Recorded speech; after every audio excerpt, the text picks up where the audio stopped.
A spectacular one of a kind, a seductive mystery, a Rorschach test for the adventurous eye.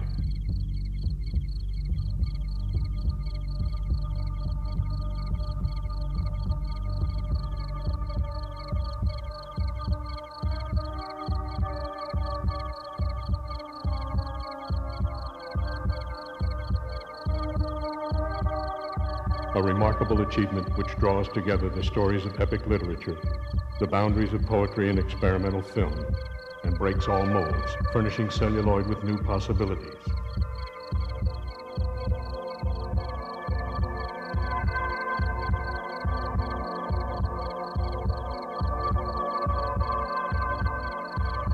Wordlessly recalls the spirit of Samuel Beckett's darkest parables.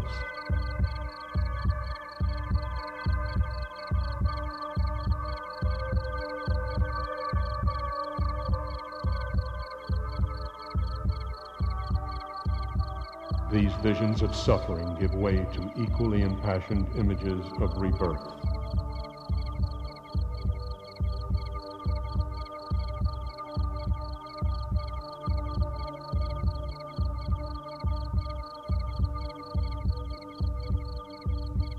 A hallucinatory masterpiece that invades our subconscious and compels us to experience rather than witness.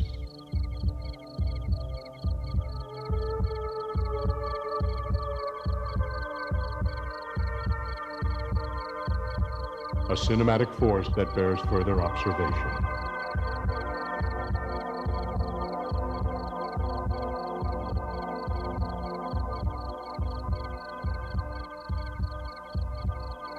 A metaphysical splatter film. There is no denying Marriage's vision or his conviction.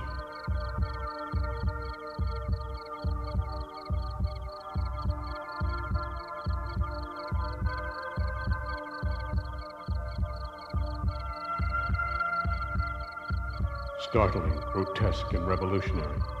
Points of floodlight in those places we choose not to look.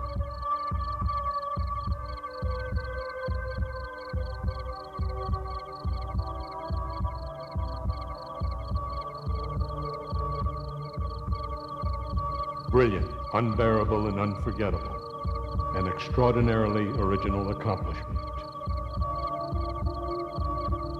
Makes Eraserhead seem like Ernest Saves Christmas. A triumph of lyrical grotesquerie. You will not forget it. No names. No dialogue. No compromises. No exit.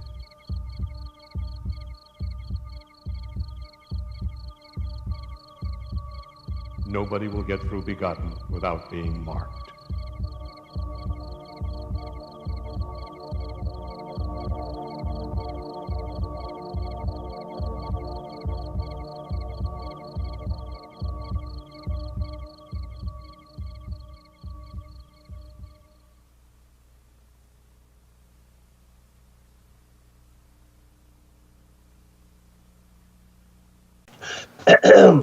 The views and opinions expressed in this podcast do not necessarily reflect those of any major corporation whatsoever.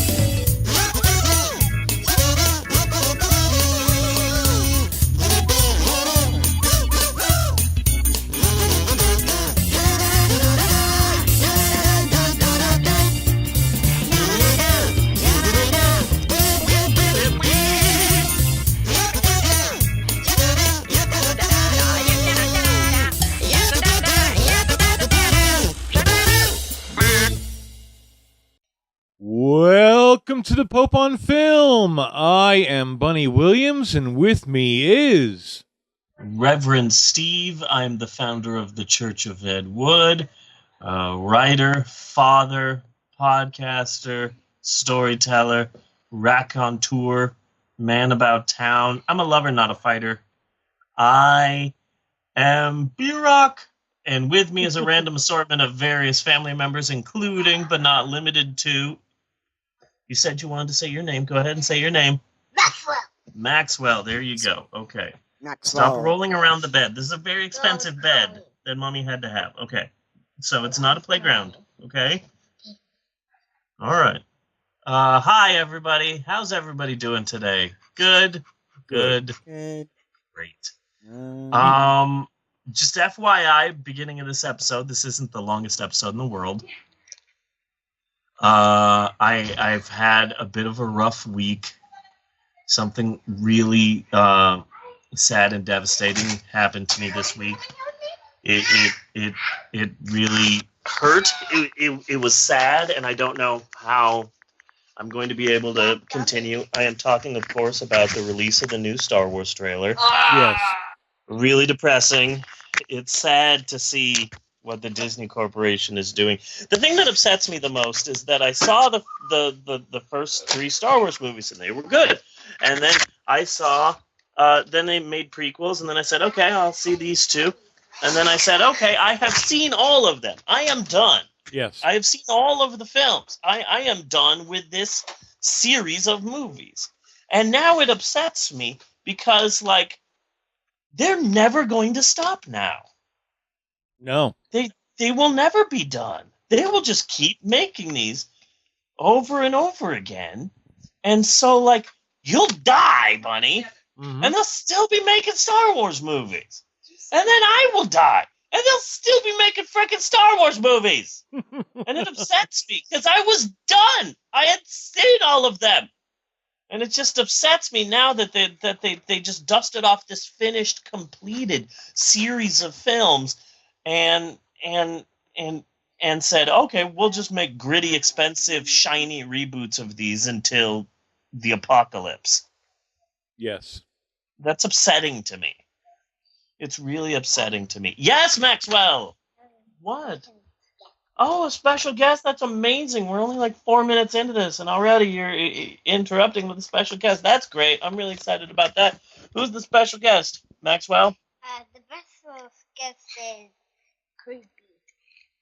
That's That's his name. Get out. Oh, Creepy is his name? Hi, Creepy. I'm so happy for you to be here. I really like being at.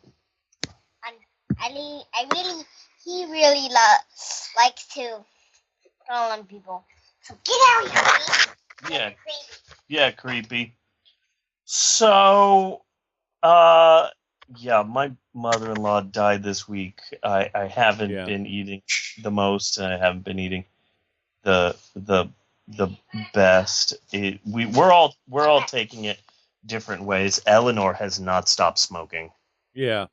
This whole week, she's been going through like a pack and a half a day. It's really sad. Yeah. It's weird because now she's still yelling and screaming and crying, but now it's more like a wah, 'cause she's got like rasp in her voice from all the smoking she's been doing and drinking. Oh Jesus, she's just been doing so many shots because just drowning her sorrows. Yeah. But I guess we all take it differently. Natasha hasn't stopped knitting. Mm-hmm. She's knitted a house cozy. That's how much cozy. Yeah, it's a nice cozy that goes over the entire house. Jesus, Eleanor, calm down, okay? Eleanor's really excited for the Supernatural season premiere that's happening tonight. Yes. This is not the... She's just yelling, all right! She's excited for the podcast. She's my hype man. Just trying to hype up the show, Bunny, Yeah.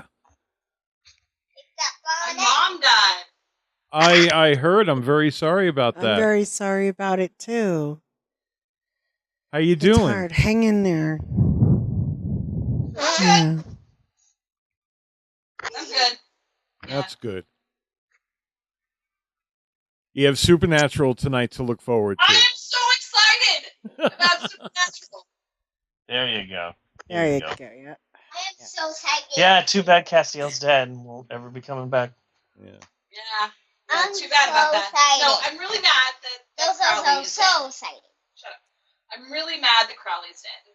Oh yeah, Crowley's dead. That's sad. It looks like he's not coming back, too, right? Yeah, no, he's not coming back. Yeah, that's. Mark Shepard, the actor, he has been very vocal about all of that. Eleanor. Yeah, so that's. Yeah, I'm sad about Crowley being gone too, because I don't watch a lot of the show, but he was amazing. Yeah, he was freaking amazing. He absolutely was. Yeah. Let me take a moment to say fuck YouTube, something I haven't said in a while. Hey, I'm down with that. What? But fuck YouTube. And really, when it comes to YouTube, it's hardly even worth caring anymore. You know? But I go to the YouTube page and I notice it says, if you've seen a drop in revenue, it may be because of offensive content, and you can tell by this particular symbol. You know, you get the little $sign in yellow. So I scroll through to see what may be marked in yellow. Again, not really caring because YouTube always fucks us, so it's no big deal. And the one I found that was marked in yellow was a Bella and Jeannie's break time hijinks. What? Which in particular was named Smoochies for Eleanor. Smoochies for Eleanor. Was that the episode where Eleanor was just cussing the entire Oh time? my god. Eleanor, let me give you smoochies. Thank you, and let me tell you how much I hate the Jews. That's hilarious. Thank you for the smoochies. So Let no me more tell you how dirty smoochies. words I know. Shit, damn assballs. It's Crap. either no more smoochies or no more Eleanor. Yeah. Because it could have been the whole Eleanor thing, Yes. not the smoochy thing. I think we should blame Eleanor. I think YouTube is telling us that Eleanor is offensive. Eleanor, stop playing with the bed remote. I just She found messed. it. And Yeah, fixed she messed it. up your levels. I don't know what she did. I don't know what number you were on now. What you were on before. Now you. Not drugs. Okay, now you're a 15. But for that No. to get marked shows me that YouTube will just mark. And if we put up a video with no picture, just a black screen and no audio whatsoever, it could still get marked offensive. Yeah. I feel that this is somehow related to the Texas Chainsaw Massacre. Yeah, how so? The Texas Chainsaw Massacre got an X rating not for graphic content, but because it was the Texas Chainsaw Massacre. Oh yeah. Like what you were saying, we could put on YouTube a blank video with no video, no audio, but then just call it like anal rape murder explosion, and it would get flagged. Yeah. Mm-hmm. Yeah. It could be like 5 minutes of blank nothing, but anal rape murder explosion would be listed as offensive content. Yes. Or it could be just like a video of someone praying. To an anus. Yeah. Yeah. But yeah, anal rape murder death kill would be a great reality show. Yeah. Eleanor's got Nana's watch. Thanks. Nobody put that watch up their ass, right? I did not put my grandfather's watch up my ass. Okay, I was just Or checking. my mom's. I was just checking. That was on the TV the other day. Pulp Fiction? In the hospital. Really? Yeah. Huh. You know, when I was standing there with my dying mother. Wow, you're really going there. You're really going there. Really. How else do you want me to deal? No. Make Hey, jokes, however and you then want to do it. I Oh, yeah. Selfie with her. We can stop. Yeah. No. We can Whatever. get Bernie's. Yeah, we can get Bernie's. Yeah. Weekend at Weekend at Nana's. no. Weekend at Old Cat Ladies, whatever from Interdimensional Cable. Nice. Yeah. Yeah. I have You this, deal however you need to deal, honey. Well, I appreciate your permission for that. I it? give you permission to feel. Is that better? Is that good? Yes. Your husband gives you permission to do things. I don't know, man, telling me what to do. Apparently, you do. Yeah. Oh, In buddy. Trump's America, you do, honey. Doll face. So, one good thing. Why don't we live in London? Why Because are you're you in yelling? Oklahoma. What could be Why are further you- from London than Oklahoma? Why are you randomly yelling? Why don't we live in London or Tokyo? Because there is one. I mean, any place past Rio de Janeiro gets the premiere of season 13 Supernatural on Friday the 13th. So you're upset that we're watching the Supernatural premiere a day earlier than London? No, at the same time, technically, we're all, it'll premiere at the same time, I guess, but just they're ahead of us. Oh, okay. And that's where I I'm at. gotcha. I'm pissed. I'm bitter because Yes. they had one shot. I'm not throwing away my shot. They didn't hear that song, okay? They didn't understand it because you only get one chance to premiere the season 13th episode on Friday the 13th. And you drop the fucking ball, CW. Maybe they had the one shot, but they didn't do it because their arms were heavy, knees weak, palms are sweaty. Maybe there was vomit on their sweater already, mom's spaghetti. Maybe they were nervous. They kept on forgetting what they wrote down. I have scissors next. Okay, stop throwing things. Seriously though, why do you not get special permission to do that? I don't know. What is showing? You should find out what's showing tomorrow on the CW. And see, oh no, we can't bump my crazy ex-girlfriend Right? or something like that, CW. What's showing tomorrow that's so important that they couldn't show the 13th season premiere on Friday the 13th? Because that does make sense. No, like this? No, it makes sense to show. My crazy ex-girlfriend. Ah, see, I'm so persuasive. My crazy ex-girlfriend is not. Is it the season premiere? Yeah. Yeah. Well, this is season premiere week. It makes sense that. Fuck that. My crazy Sorry. ex-girlfriend's been on for what? 2 But you seasons? can't have the season premiere of a show on Thursday instead of Friday, and then the next week move it to its regular time on Friday. But you can.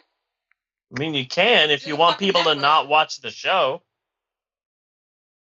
People are confused. They're old people. They would be confused by And they this. can premiere it the week after. Okay. Then what are you going to show today? Whatever they've been showing. Okay. Whatever rerun bullshit they've been showing. Okay. They could play the last episode of last Yeah, I season. miss reruns. Why don't they do that anymore? I don't know. This show has been more than syndicated. You would twice miss over. episodes and you would say, oh, that's okay. They're going to show them during the summer. And then during the summer, you would catch up on all the shows. Yeah. Now you're playing streaming services, Seinfeld wouldn't have been DVDs. popular without reruns. Like Seinfeld and Cheers and all those classic shows. They relied on reruns. NBC would go, if you haven't seen it, it's new to you. Or what the commercials would say.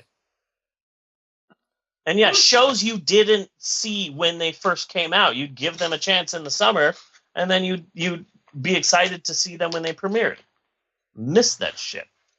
So anyway, one good thing about this week of grieving is that I have been desperately looking for things to do, for things to focus on, besides my grief.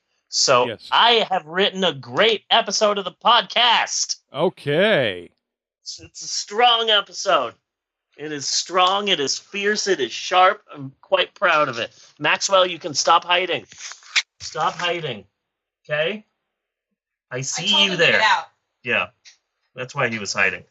So, I wanted to talk about the sadness and the grief first, and then launch into the somewhat. I haven't opened the gummies yet, Get out. dude. I will open them eventually. So, I wanted to talk about the grief in the beginning, and then maybe touch on it later. But get the grief out of the way, Yes. and it's just going to be difficult because the beginning of this episode of the podcast is a high concept one. Yes. This is a high concept opening. And it's going to be difficult. But yeah. So just prepare yourself Okay. for a very high concept opening, okay, buddy? I am prepared. Okay. Well, then, it's episode 403 of the Pope on Film podcast. Wow, 403 episodes. Oh, how time has flown. Yes. You know, can you believe that it's already October of 2022 already? Man, feels like it was just February of 2022, and now it's October of 2022. Wow, these last few years have just flown by. Yes, they have. Feels like just the other day it was 2017. Now it's 2022, which is the year we are currently in right now. I can't believe I'm 45. Mm-hmm. And I still have all of my beautiful flowing hair, you know? Yes. That just goes to show you should never watch sports. Although I did go bald down there. Uh-huh.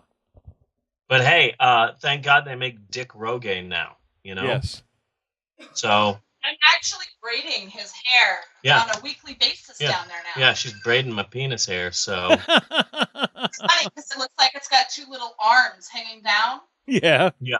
The braids, yeah. I also got my penis a fake mustache, too. It needs a poncho and a sombrero. I'm telling you. Well, to be fair, everyone wears a penis fake mustache in 2022. That's just the style, you know?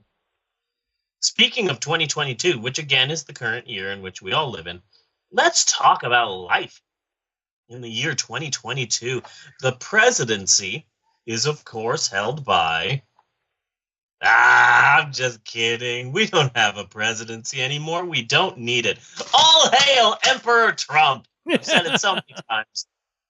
I just need to say it again. All hail Emperor Trump. All hail our glorious leader, Emperor Trump. And to think...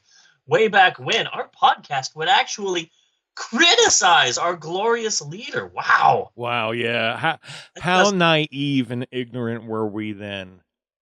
Yeah, that brought shame to us, our family, and our ancestors. Yeah. But we are now proud to say that, you know, ever since 2020, when Bunny and I were finally released from the re-education camp, we turned this show around. Yes. And now we are a film podcast with one goal: to praise our glorious leader, Emperor Trump. All hail Emperor Trump! Yes. Let's have a moment of silence now so we can all silently pray, as we do 5 times a day, to our glorious leader, Emperor Trump. Moment of silence, please, to pray. Psst. The existence ray eating May. Is this I-Day fray? In the abandoned Adio Ray Akshay. It starts at 8. The password is church organist. Yes. Ahem. Let us continue to talk about life in the year 2022. That's a short story right there. Already, this high concept opening is gangbusters. Yes. Life in 2022 is great. We all have self-driving cars, which is so convenient because now the robots who took all of our jobs take our self-driving cars to the jobs we all lost so many years ago. Mm-hmm. So that's easy. That's convenient. But on the plus side with the self-driving cars, I can drink again. Oh, yeah. Yeah. Oh, yeah. Yeah, that's exciting. Also, last year, the rapture finally happened, and of course, in a shocking twist, only one person was worthy enough to actually be raptured. Richard Simmons. No one saw that coming. No one saw that coming. No. Yeah. Now, of course, the Church of Simmonsology is America's fastest growing religion.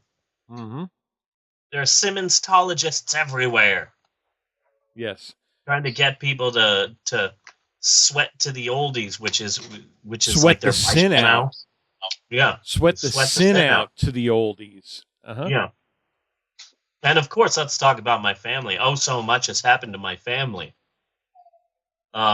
Maxwell is in 5th grade. He's captain of the football team. He's also the head of the school's new pro wrestling team. Aha.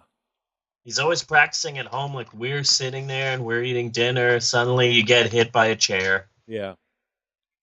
And then Maxwell's on the top ropes. We never should have, in retrospect, we never should have installed ropes in the house, but he's on the top rope, dropping the elbow all the time on people. It's very complicated. Eleanor is 6 years old, but she still just screams. Yes. It's weird. She's been to a lot of specialists. We're trying to figure that out. We need to give her a special test. Emerald, of course, is much, much older. She moved to New Mexico where she's doing something with turquoise. Yes. But Amber, of course, is the head of Ambicon. She is the youngest CEO of America's biggest telecommunications company. And we are still pissed that we have not seen a single dime of that money. Yes. We should be getting at least some of that. Bella, of course, Bella turned her life around. We did not expect this. Bella is a senior in high school. She's the cheerleading captain. Yes. She's the head of the lacrosse team. She is homecoming queen. Uh-huh. Yeah, basically, Bella's like a female version of the kid from Rushmore. She's just in every club, super popular. She saved Latin. Yes. Really quite proud of her. She wears nothing but neon, bright colors, and she's a hugger. She's a hugger, Bella is. Uh-huh. Senior in high school, Bella. She's just hugging all the time, holding people's hands, trying to talk about, hey, how are you feeling? Let me give you a foot massage. She's always with the foot massages. Senior in high school, Isabella is. The foot massages gets everyone. Yeah. Tasha and I are still happily married, despite the repeated murder attempts. Yes, you can have one of the gummies.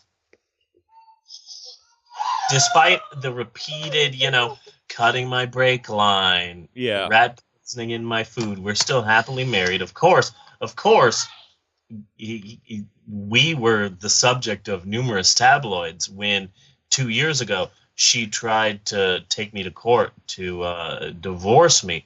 But the judge learned about all the repeated murder attempts and punished Natasha by forcing her to stay married to me. Ah. Now, Natasha and I are happily married via court order. The wisdom of Solomon had that judge. Uh-huh. Yeah. And of course, this is still a movie podcast, although we do talk a lot more about the growing threat of AI apocalypse. Yes. Is that a Sci-Fi Channel movie? If it is not, it needs to be.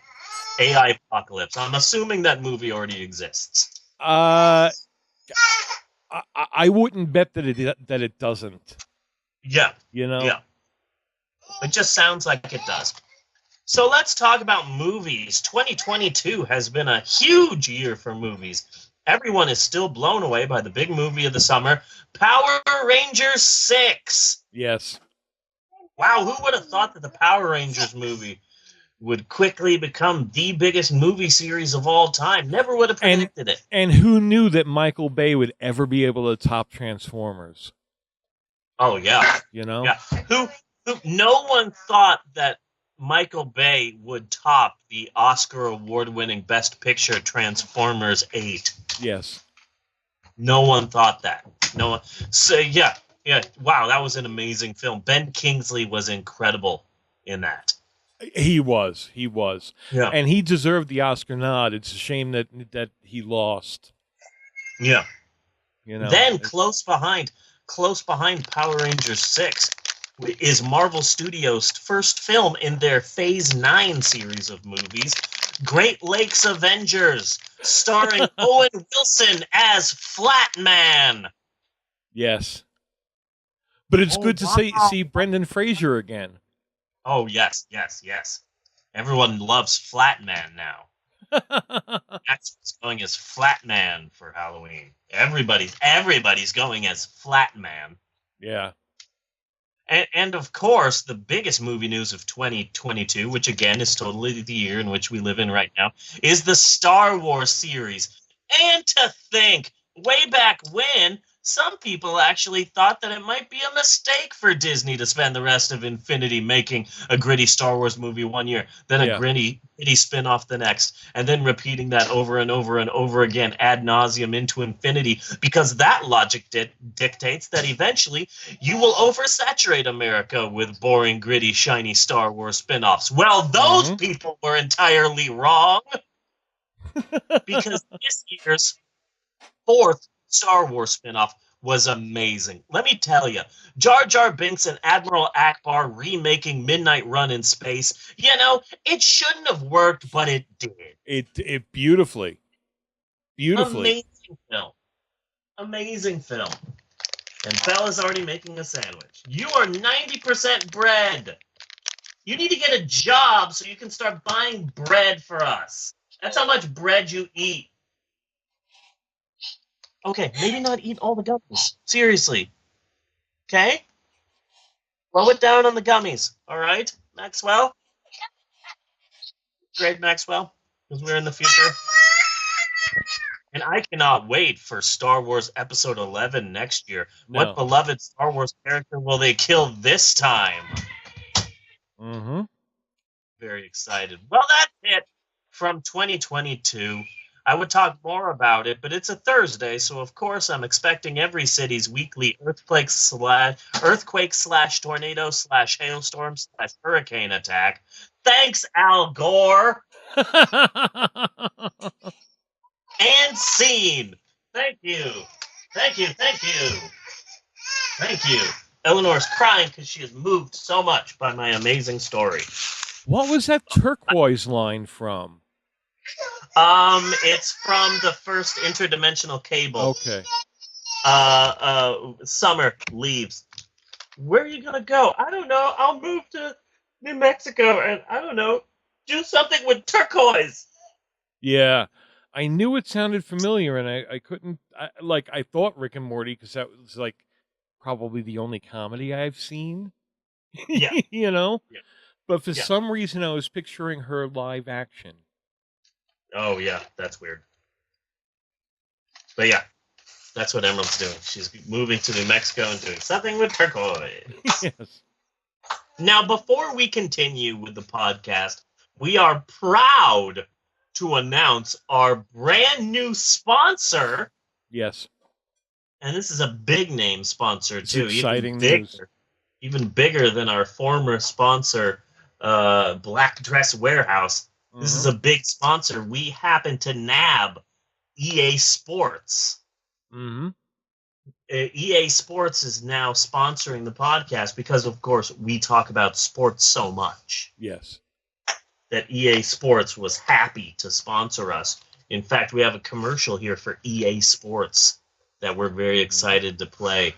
So let's play that now. Well, I think it's because we were so instrumental in getting the NFL the full hemp jerseys. Yes, You know. we were. Yeah. And also, we were the people who first created the concept of making the NFL concussion-free by giving all the players their own hamster ball. Yes. Yes. So that they just roll around the field all the time, just rolling around in their hamster balls. That just makes for a more fun. And we were the ones brave enough to say, why can't the concession stand? Go ahead. Yeah, but the hamster balls, honey, are also filled with water. But they're not supposed to be. That's why they're called an enhanced air impact barrier. Yeah. Oh, okay. Gotcha. And you know, they started filling with water, and that's why they're right now trying to pass that law that they can't put the water in there because it's illegal and it gives certain players an advantage. Yeah, the mer people. Yeah. Yeah, the mer people. I mean, the mer people are fighting it because they think that it's discrimination and it makes them not be able to play. Yeah. Mer Screw the But mer what about people. the That's a who quote from are Bella. afraid of water? Yeah. Or what about people who can't swim? If they fall down or if they hurt themselves somehow, they could drown. Hell yeah. Hell yeah. Let's go. So let's now play our brand new commercial for EA Sports, our brand new sponsor. Let's play that now. Okay.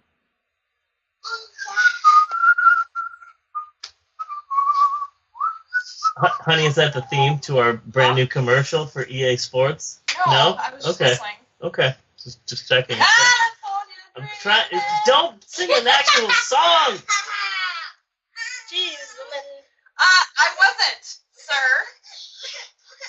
I Okay. was dreaming about where I want to be.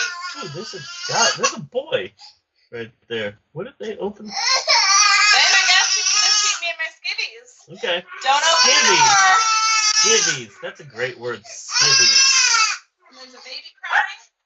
Baby crying and your skivvies. He's too busy getting all cuddled up with. Hey, what about the His heart commercial? is slowly I'm broken. trying to get there. Oh, my bad. You are very jangly. You're like You know Django. why? I can't take them off. Are they stuck? My wrists are great disease, but my Yeah. hands are not. Aw. Everyone had to help me get them on, Yeah. just to prove that I could do it. I don't know if I can get them off. Not Really? without motion. Look, like it was like taking my mom's ring off of her while she was dying. Her fingers were so swollen. I'd use lotion. But if I Jesus. didn't do that's that, they tight would've- as hell. Yeah. Jesus That's Christ. right. Ouch. That's what he said. Eleanor. Hold on. Oh shit. Oh shit. Oh, you got one off. Oh shit. No. Oh, no. Okay. Woo. There. Got Yeah, one you off. got one off. Yeah. So now that they're on, Yeah. they can never take them off. Well, at Unless- least we'll always know the trick on it. Yeah. 'Cause there's a little jangle. Give me a bell. There's a little Django Unchained. At least it's a stylish type of bell. Yeah. Yeah. Eleanor. But I no, can't no. unseen. Podcast notes. Yeah, you can unchain. No. Now for our commercial break. Guys, trying to play this commercial for EA Sports. Get out. EA Sports is a proud sponsor of the Pope on Film podcast. EA Sports featuring Madden NFL 2018, the most realistic football game ever created. Choose your team, choose your players, choose which societal ills to protest. Watch as your fans burn your merchandise. Receive death threats because you want the cops not to kill black people. EA Sports, get in the zone. And that is our new sponsor, EA Sports. Very excited for Madden NFL 2018. Yes. Very exciting. I heard that there's a brand new mini game between games. You can choose whether or not your teammates take drugs or beat their girlfriend. Ah, that's nice. Very excited about this. That's how realistic these games are getting. Mm-hmm. Very excited. So let's get real here for a minute. Ted Bundy with two N's. I'm not sure if that came through on the podcast. I wanted to talk about SNL, specifically their second new episode this season. It featured Wonder Woman Gal Gadot. Okay. And the first episode, I don't even remember who hosted it, but I didn't like the first episode. The writing wasn't that great. It wasn't that funny. I mean, they had Donald Trump, and they did bunch of politics, but I just didn't think it was that funny. Yeah. The second episode had better writing than the first episode, so it was a funnier episode. Pete Davidson did this skit where he talked about how he was recently diagnosed with borderline personality disorder, which is a form of depression. And he talked about depression. He started very seriously about depression and what you can do with depression. Like eating healthier actually does help you, and you should talk to your doctor, and the doctor can get you some medication.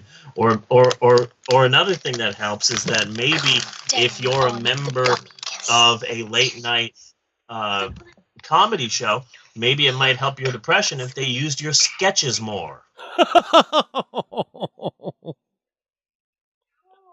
And it was really adorable. And then Bella, did you have your ring on? And then did you rub his face really hard? I rubbed his face because he licked me. Dude, you're scarring your brother. You're scarring your brother's face. Don't rub his face really hard if you're wearing Nana's ring, okay? Jesus, what are you, a supervillain? Jesus Christ, Maxwell has a dueling scar now. Maxwell, we're gonna have to get you an eye patch and a cigar. Now can you get off of him, Bella?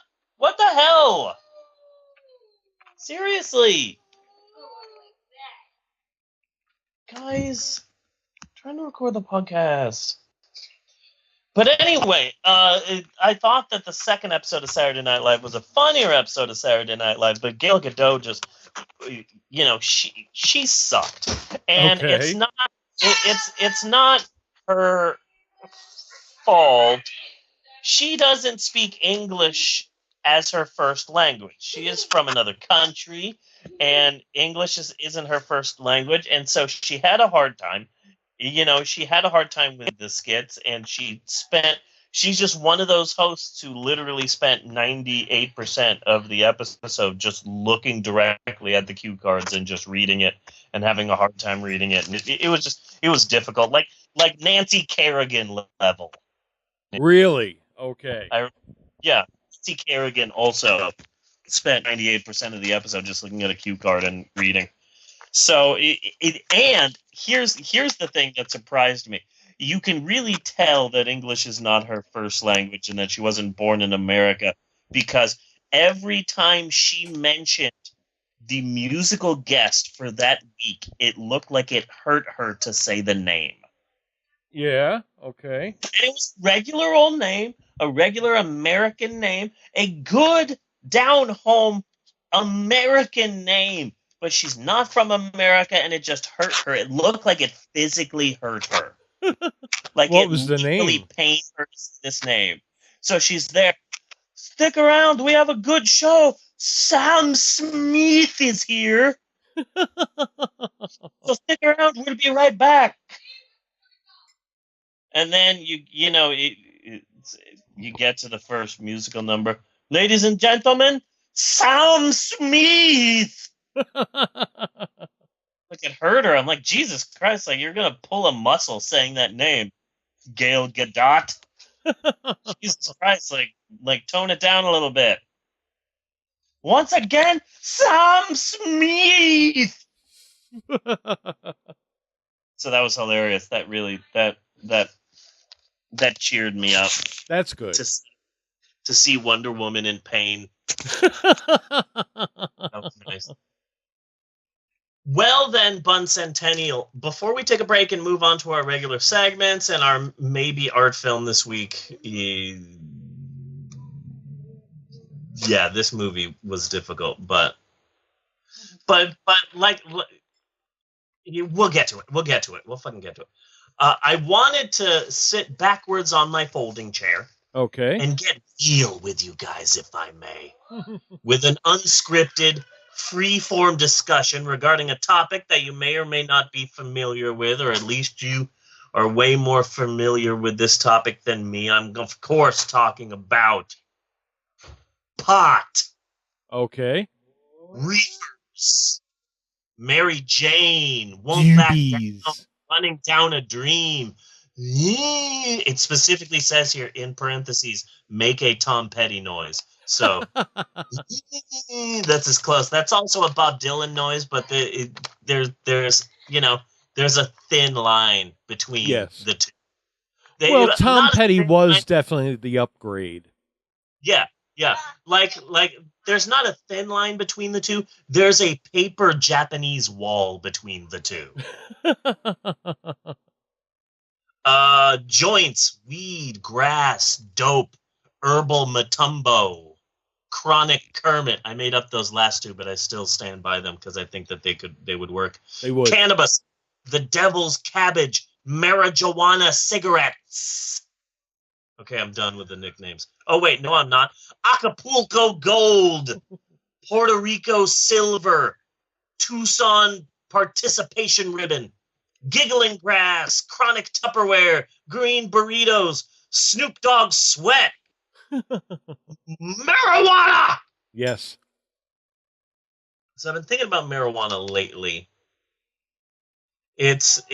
Number one, it's really upsetting to me that there are all these states out there that are legalizing not just medical marijuana, because marijuana does helps a lot of people with a lot of different ailments, but also just recreational marijuana. There are states where marijuana is legal now, and you can just get marijuana, and that blows my mind.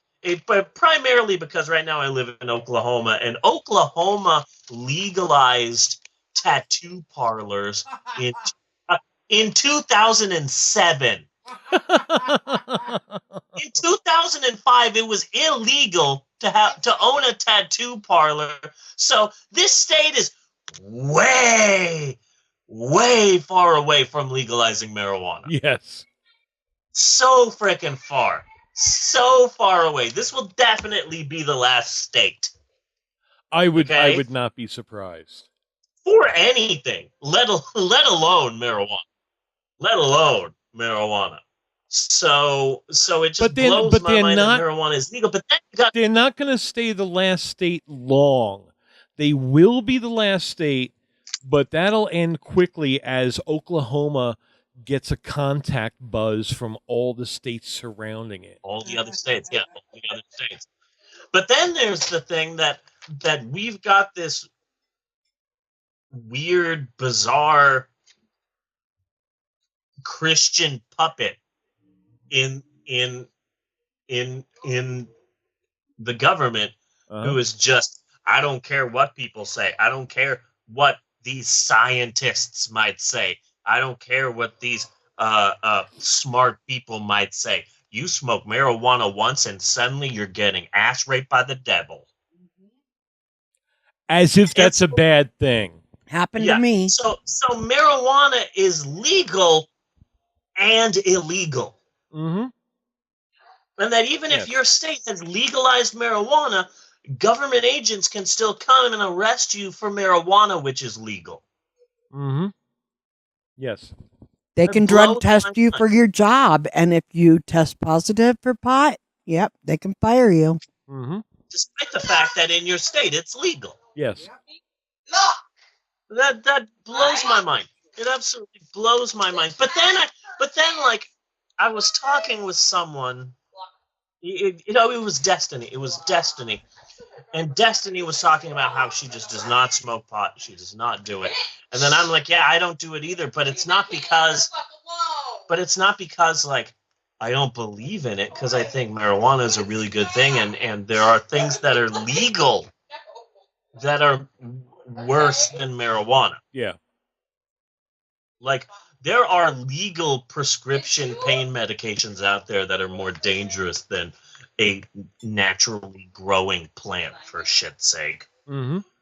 So it's not that I don't smoke marijuana because I don't believe in it, but just because, like, the way that it has been for me up until this point is I'm going to smoke one tiny puff of marijuana. Okay, now I'm the most paranoid person in the world. And also, I'm going to fall asleep in 5 seconds. Yeah. That's just me and marijuana. But then it was Destiny that said, it's like, well, maybe that was just what you were smoking, because there's different marijuanas now. And that's when I really started thinking about it. Beforehand, the only marijuana that you could get was whatever your dealer could get you. Yeah. And that was it. There was no, like, can you get me this kind? It's no, can you get me any? So basically, like, imagine throughout, like, all of your life, Mm-hmm. you went to go get soda, and you could only get RC Cola. Yes. And that was it. You could only get one soda, and it was RC Cola. Yeah. You go to a Circle K, and they've got fountain drinks, and all they've got is water and RC Cola. That's it. Mm-hmm. Or You if go, you go to "Oh, buy it, and sometimes you get 7-Up. Or then the next time you have Fanta. And then they have root beer. Yeah. And then they have Yeah. Coke. And you never know what you're going to be able to get. Mm-hmm. Yeah. Yeah. But then one day, like your specific state says, okay, we've decided to make it legal to have other sodas. And now there's all these different sodas out there. And that's the part that I'm having a hard time with. All my life, I've just had RC Cola. Yeah. All my life, when I have, in the small instances in which I have had marijuana, I've just had whatever cheap, nasty shit I could get. Mm-hmm. Now there's kinds out there. Yes, there are. And you have You're- to choose the kind you want. Yeah. That blows my mind. So Destiny said maybe Bunny can help me with different kinds. And I'm like, yeah, Bunny would be that type of person. Well, here's the thing about the different kinds. Well, Okay. First off, how will you be able to get that in Oklahoma? Because you Oh, still yeah, no, have not at- the Circle at all. I K know. that sells the whatever kind of soda they have available.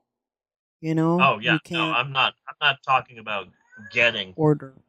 any marijuana into a state that does not allow marijuana. Let me Oh, tell you. heck no.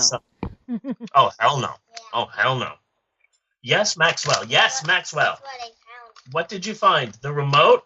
Yeah, it was right over there and it's broken. What else did you find? Leave Dad alone. A Rainbow pencil. crayon. Yeah, it is a rainbow crayon. A rainbow colored pencil. That's amazing. Thank you for interrupting my flow. Really excited about that. Mm-hmm. Did you see this? Probably not. What are you talking about? ESPN, What about it? their 2014 body issue. I mean, it's old. Oh yeah, every year ESPN has an issue that's just sports people naked, men and women, and it's weird. Why have I not known about this? Since when have I ever talked to you about ESPN magazine? Since when have you told me you're interested in ESPN magazine? I thought my interest in naked people was enough. Okay, sorry I haven't talked to you about ESPN magazine.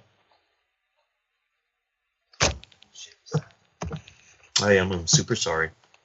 But then this whole marijuana becoming legal thing, it confuses me in terms of the talk. Okay. Because when Emerald was younger, it was easy. Hey, Emerald, don't do drugs. Yeah. But now, what am I supposed to say? Like when Eleanor gets older, Eleanor, there are some dangerous drugs out there and you can't do them. These dangerous drugs are legal and they're called prescription medication. Stay away from. That's why you should get her stoned now. That's good You know, thinking. So then she just grows up with it, and everything else would be drugs to her. Yeah. So that's how I would approach that situation. Yeah, that's good thinking. That's good thinking, buddy. That's foolproof. Mm-hmm. It's like, yeah, Eleanor, stay away from drugs. This is how you get hooked. You break your arm, and the doctor says, "Oh, you broke your arm. Here's a you're going to be in pain for 2 weeks. Here's a prescription for a year's worth of the most addictive pain medication ever." and I'm going to give you this addictive pain medication for your broken arm for 2 weeks, but I'm going to give you a year's supply. And I'm not going to tell you how addictive it is because the company who makes this medication is giving me money to make sure I give people this medication. Mm-hmm. This is the dangerous drug that is ruining our nation right now, not marijuana. Yes. Although marijuana is illegal, it's all confusing. It's all confusing to me. Marijuana is still very confusing to me. Why? Because of a whole 5 or 10 minute thing that I just ended. Oh. Yeah, sorry about that, Nani. Well, I mean, I'm just saying. All right. Yeah, that's what happens when you try. That's why I don't podcast in Tumblr. You mean podcast? Oh, fuck you. That was hilarious. That was hilarious, honey. I'm Buddy sorry that I'm not podcast laughing. is- Buddy, do you podcast? He always podcasts. Always, I know. yes. Get off me. Yeah, he always podcasts. I mean, I'll love on you, but I'm hot. I Yeah. don't know why humans have to feel the need for concentration. That is not surprising coming from the mouth of my wife. I'm I sorry just don't about want that. to be touched. Do you know what it's like touching a live human after touching a dead human for 3 days and not wanting to touch another human being again? I thought that I would mention the whole Nana being dead thing in the beginning and then try and plow through with the rest of the episode as I had written it and try and keep a funny tone. So it's hilarious that you're like, hey, it's 2022. And then you're like, yeah, and my mom's still dead. I freaking hilarious. Touching your head with skeevies. Yeah, but touching me gave you the skeevies before your mom was dead. But not in this way. Okay, so you're. Have you ever So touched? so it was a transitional The dead? skeevy. What? It was a What'd you say? transitional skeevy. The Yeah, it was a skeeviness, transitional Why the not? skeeviness transitioned from one type of skeevy into another. Well, I mean, Transitional skeevy is also my favorite Sublime See, song. Just to be here's clear. the thing, and I don't think I've explained this to Steve. All I did was, can you knock that off? Yeah, stop, Maxwell. All I did was tell him that I couldn't touch him Yeah. because I just spent the last 48 hours touching my dying mother, and that sounded really bad. But my mom's blood pressure kept going down. My mom's always been cold ever since 97 when she got her surgery. Right. So what we would do is we would stand next to her bedside and we would rub her hands. The blood pressure medication would turn her fingertips black. So we'd stand next to her bed and we would rub her hands until they were warm. We'd hold her hands. Yeah. And Your they hands would, are crazy and soft. they would stay warm. I lotioned my mom. Yeah. Because her skin was Okay. And at one point, every time we did that, her blood pressure started going back up. Yeah. So towards the end, when we were just like, Mom, you can't die. Dwayne's 20 minutes away. And we literally had one person on each appendage. I was rubbing a hand, somebody else was rubbing a hand. There were 2 people rubbing feet. Destiny, shout out to Destiny, fucking kick ass. Destiny was rubbing feet. Destiny doesn't like rubbing anything. Yeah.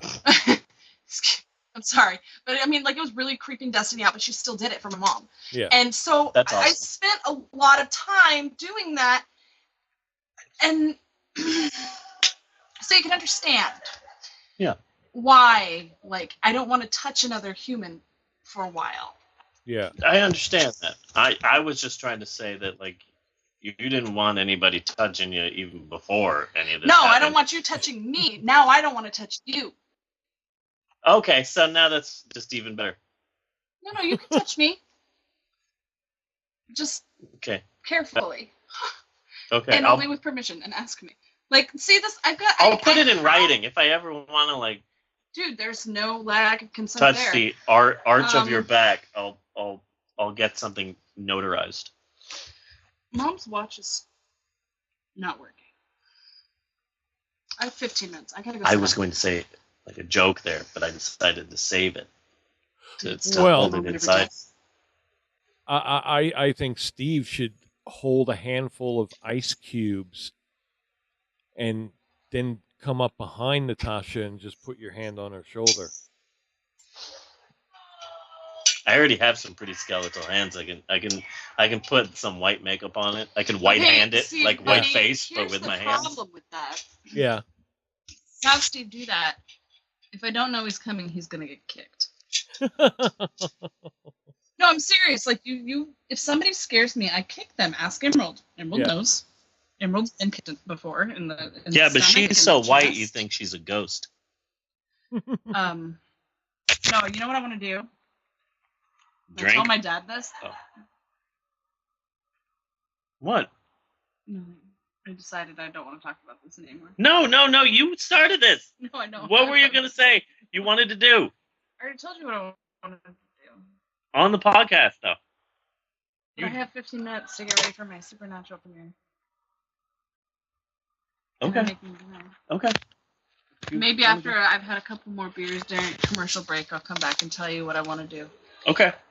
All right. Well, we're about to commercial break it so that we can do Bella and Jeannie's break time hijinks before No, I mean my Supernatural commercial starts. breaks. Okay, your commercial breaks. Okay, that works. But anyway, maybe we should take a break. This is Did we finish the marijuana thing? Huh? Yeah, no, I wrote a squiggly line RC Cola quote the talk. That's what I wrote. What? Okay. So we covered everything.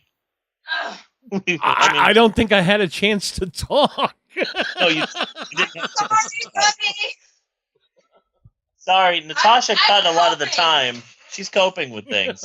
Yeah, I know. Trying to deal I in my understand. own way. I'm just having a hard time trying to come to terms with marijuana, I guess. Yeah. I'm trying to look at it differently. I can't show real. I know you came to terms with marijuana a long time ago. I'm trying to come to terms with it. I learned a long time ago that, hey, like I remember being in college and someone told me, hey, I made some pop brownies. Eat one and then wait. Don't eat one. Say, oh, it's been 10 minutes and I didn't feel anything. I better eat 4 more. That's Yeah. the worst thing you can do. And I'm like, okay, thank you. And sure enough, I ate one, and then an hour later, my mind was in Spain. Mm-hmm. My eyes were in Mars, and my brain was in a toilet. Edibles are good, except for the taste. Yeah, I cannot. Ask our dog.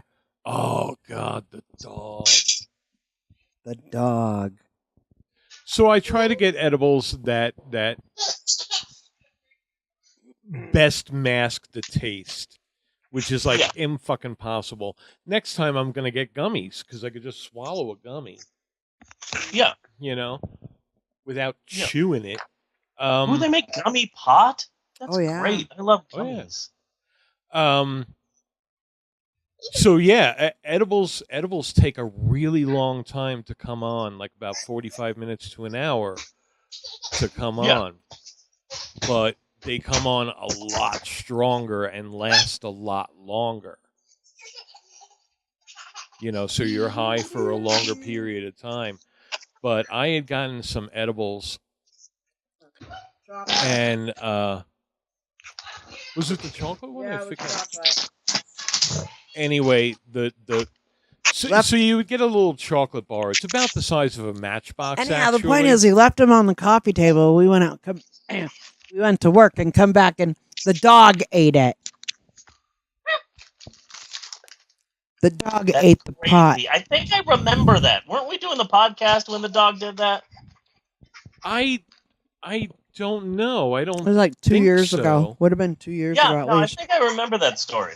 Oh my God! And all he did was walk around smiling, Yeah, and he's never smiled since. he ate the whole thing. I wouldn't eat the whole thing. No. Yeah. Okay. I've gotten seriously fucked up Seriously. not eating the whole thing. Yeah. Okay. So this dog, I mean, compared to me, he's little. Compared to dogs, he's big. but He was stoned out of fucked his gourd. up. He couldn't walk. Yeah, eventually I had to take him out to go to the bathroom. And as I was walking him on the patch of grass, he completely face planted. It was the funniest thing ever. His front legs just went out from under him, and he just.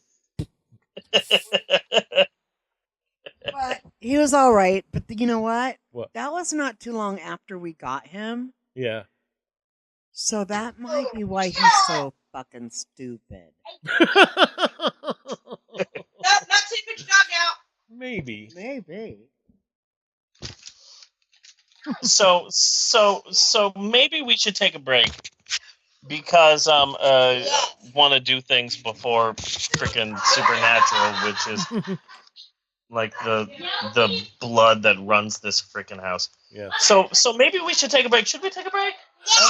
And hopefully I'll be able to get a word in somewhere in the next segment. That's what I'm hoping for. See, I kind of butted into. I'm sorry, babe. Everybody sorry has. about that. If I've opened my mouth, somebody's butted in with something.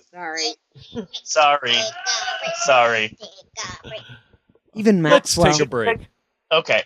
We will be right back with more of the Pope on Film after these commercial messages. Maxwell, watch out. You almost need Eleanor, okay? Be careful, okay? Maxwell, are you hearing me? What did I just say? Said, be careful. You almost need Eleanor. Yes, very good.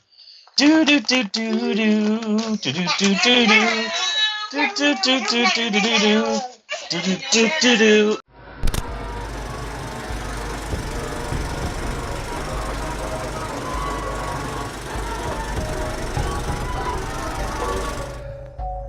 This puppet is twisted.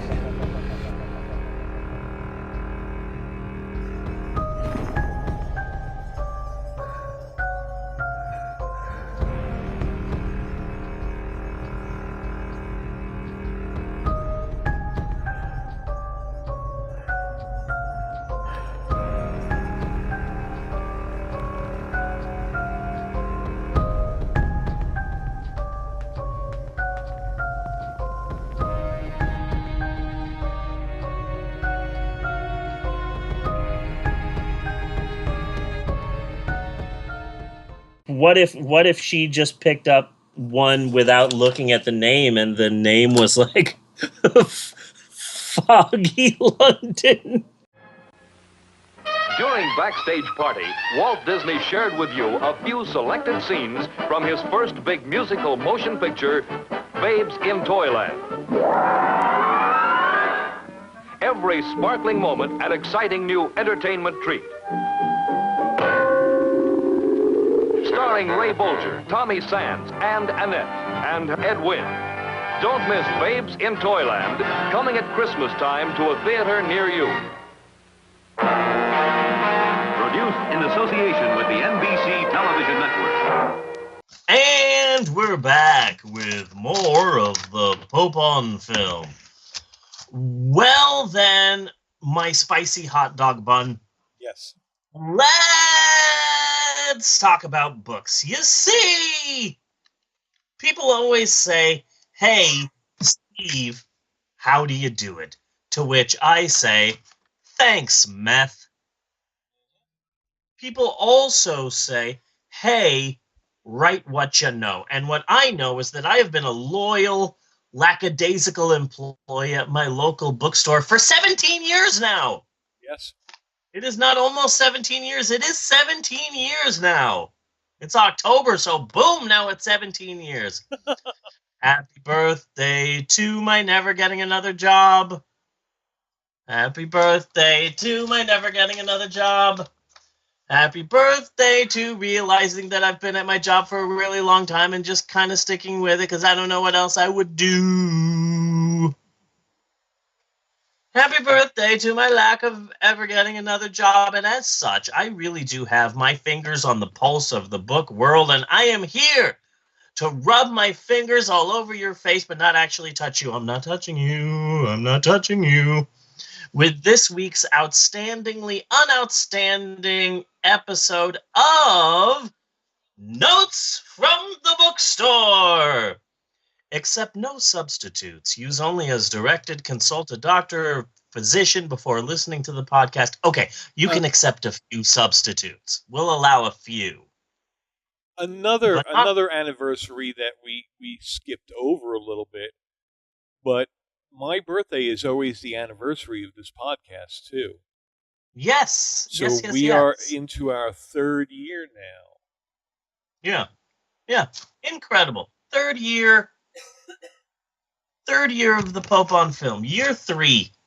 That's good because, usually series get really good from season 3 on. Exactly. So the show's only going to get better now. So, like I did last week, I do have a story to tell, which I think might be somewhat entertaining. Maybe not. I don't know. But before we get to it, like last week, I wanted to talk shop a bit before we got to the story. Okay. What I wanted to do is I wanted to talk about an old school person who over the last year or so has slowly but surely risen in popularity to the point where, oh man, we have books and coloring books and toys and merchandise, so much. A Rick and Morty level amount of product for this individual. And it is surprising as hell, so I wanted to talk about it. Note the delicate pronoun game that I'm playing here to maximize suspense leading up to the big name reveal. Here's a hint. No, it's not Stephen King. We already did that. Yes. But speaking of Stephen King, did you see the preview for the new TV show? No, because I started reading the book and I wasn't interested. So No. See, I can understand the confusion here because literally there's about 100 different Stephen King things coming out. And books and movies and yada, yada, yada. But Hulu has a new TV show that they are working on, and they just released a preview for it, and it's simply called Castle Rock. Okay. And it's interesting because, here's this movie based on the book Gerald's Game. Here's this movie, it's based on the book It. Here's this TV show, it's based on this book. But Castle Rock is based on the works of Stephen King. Okay.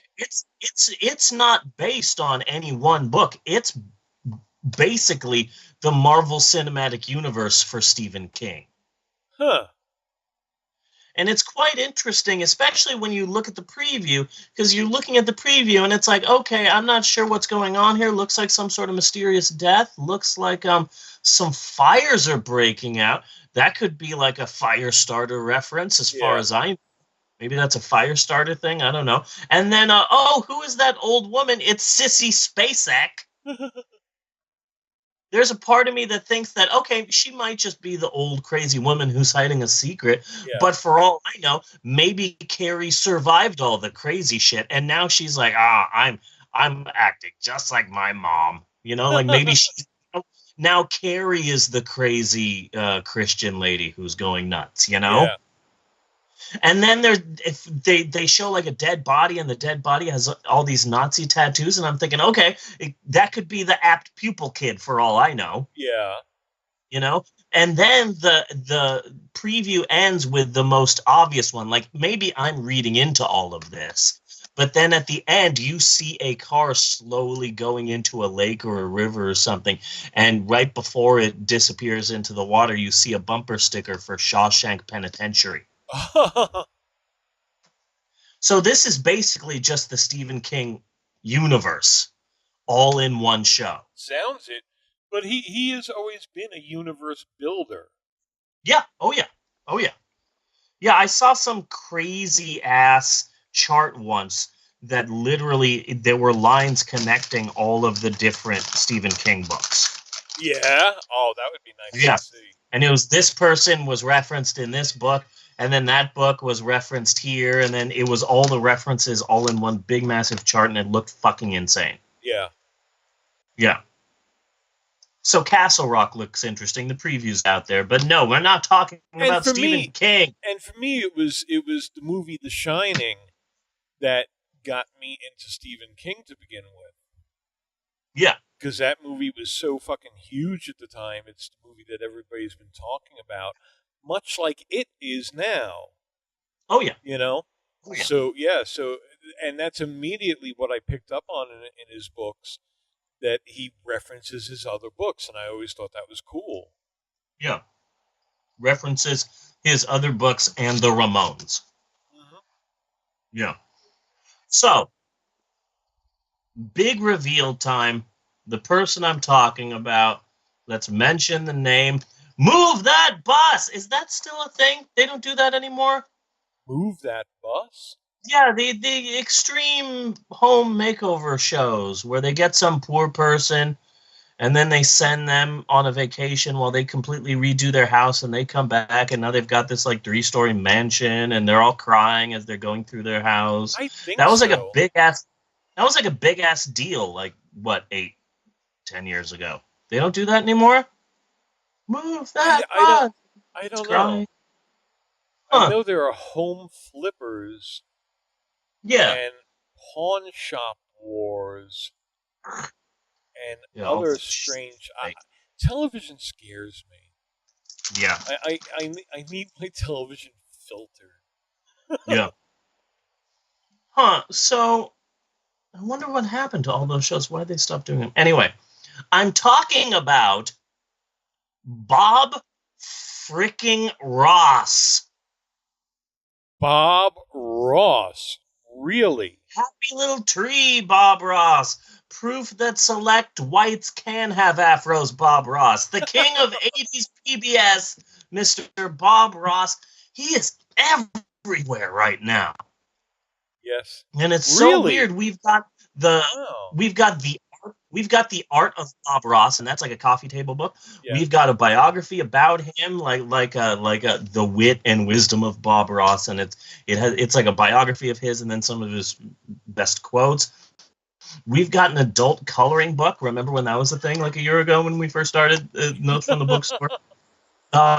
And then there's the Funko Pop figures. And now there's 2 different Bob Ross Funko Pop figures, so people are looking for both. And then you get into the whole Funko Pop thing, and that's just a pain in the butt. And all of there's a huge fandom, and they're all insane. Yeah. Then there's the Bob Ross bobblehead that talks. You press a button, and it's quotes from Bob Ross. It's Bob Ross talking. Then there's the 2018 Bob Ross calendar. Again, these are all things that our store has. Then there's a 500-piece Bob Ross puzzle that we're out of. Suddenly, Bob Ross is all up in my butt. If we have to reach back and pull anything out of the past to be popular again, I'm glad it's Bob Ross. I mean, it could have been fucking Miami Vice. Ugh. Yeah, see? Freaking Miami Vice. Bob Ross is so relaxing. Yeah. Yeah, Bob Ross is back, and he's popular, and it's odd. I was just at Walmart. They had all these Bob Ross shirts, and it's weird. Bob Ross is as big now as Jay-Z was when he decided to write a hardcore gangster rap song that sampled Little Orphan Annie, and everyone was okay with this! Sorry, it still upsets me. It still really upsets me. The guy's huge. Bob Ross shirts. There's an employee at the store, too, at my store, that loves Bob Ross. So anytime we get anything Bob Ross, I got to put it aside and beep. Katie, I got a new Bob Ross thing. Oh, my God. I'll be there in like a minute. And she runs in. Oh, my God, this will be great for my office. Because she's trying to get her teacher certificate so she can leave the store. Everyone's trying to leave. So, yeah, shout out to Katie. Katie! So the guy's having a renaissance right now, a renaissance of Stephen King proportions. And for a while, I was really weirded out. Yeah, probably from them putting it on Netflix. I mean, again, he's so fucking relaxing, Yes, that's right. Yeah, so there's the Netflix episodes of the show, and then there's that like documentary that I haven't seen, but that's on my list. There's a documentary on Bob Ross? Yeah, Yeah, there's like a Bob Ross documentary. I thought I saw it on Netflix. I might be mistaken. A lot has happened, but yeah, there was a Bob Ross. Yeah, so Bob Ross is like this big thing, and for a while I was weirded out, and I was wondering why. Why is Bob Ross a thing now? Why is Bob Ross back? What's the big deal? Then it hit me. The reason why Bob Ross is huge now. Okay. Life is fucking horrible. Yes. Uh-huh. Life sucks now. Our president is an idiot, and he's going to send us into World War III, and there's going to be nuclear war, and we're all looking for an escape, and so happy little trees. Yes. Happy little clouds. Bob Ross. Oh my God, it's like watching... Bob Ross is, for the mind and the eyes, kind of like a PBS version of just smoking a little joint. Yes, he totally. Yeah. Bob Ross is the one person you don't have to be high to watch. Yeah. Because if you watch him, you still feel high. Yeah. You're like, holy shit, it really is a little tree. Yeah. Yeah. It's a happy little tree. He just suddenly, out of nowhere, he made a happy little tree. Yeah. A second ago, or 3 minutes ago. Bob Ross's relaxed nature just oozes out of that show, and it fills into you, and you feel so relaxed. Like I can't imagine Bob Ross the person going, "Oh shit, I'm late. Where's my fucking keys? Deborah, where's my keys?" You know? Well, what I find funny about Bob Ross, and I think I might have mentioned this before, is that he's retired military. Yeah. He didn't start that show until he retired from the military, where he was a drill sergeant. Yeah. Of which he will only say, "I did my duty," which tells me right off, you were an asshole. Yeah. You were a professional asshole for 20 years. Oh yeah. What? I mean, picture any drill sergeant from any movie that you've ever seen in your life. Yeah. And Bob Ross was Arlie Ermy. Yeah. Just imagine that. And then he became Bob Ross. Yeah. Yeah. What a 180. Yeah. Yeah. I mean, picture Arlie Ermy suddenly coming out with a painting show. Yeah. Yeah. Yeah. Yeah. And Arlie Ermy is all gentle. Yeah. Yeah. No, you can't picture it. Yeah. Yeah. He's the actor who basically plays the drill sergeant or a drill sergeant type in every. I thought it was Arlie Emery, but I might be mistaken. Is it? I don't know. Maybe, I don't know. It's been a long time since I had to think about him. Yeah. He was the military guy in like every movie for the last 10 years. Yeah. 20 years. How do you go from that to nursing wounded squirrels back to health? Yeah, no. Excellent question. Yeah. That is weird. Bob Ross, he's huge now. Can you believe that? Like his third eye opened like an old window shade. Yeah. You know, those kind of vinyl ones that you pulled it a little and then it went up? Yeah. If you pulled it down really far, then it would go up really fast and then spin around the top. Yeah. Yeah. That was Bob Ross's third eye opening up. Yeah, freaking weird. Bob Ross is everywhere. It's bizarre. So the main story this week on Notes from the Bookstore is about story time. Okay. I have been doing story time for this corporation for over 13 years, and it's been wild. I tell parents, yeah, a lot of times parents tell me, like, ask me after story time, wow, that was amazing. You really went all out. Like that must be exhausting. And I tell them that the hardest part for story time is trying to train the parents. Yes. Because it's not that I don't want these kids to act out. It's that I want the parents to be okay that the kids act out, but not too okay that they just let the kid do whatever they want. Yeah. Like, don't be throwing things at me. Don't be, like, hitting me.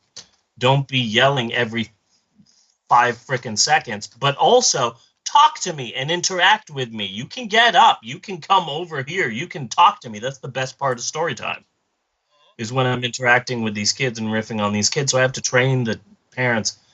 And also, I tell the parents that when their precious kid acts up, I tell them, you know, no matter what horrible thing their kids did during story time, I have had worse.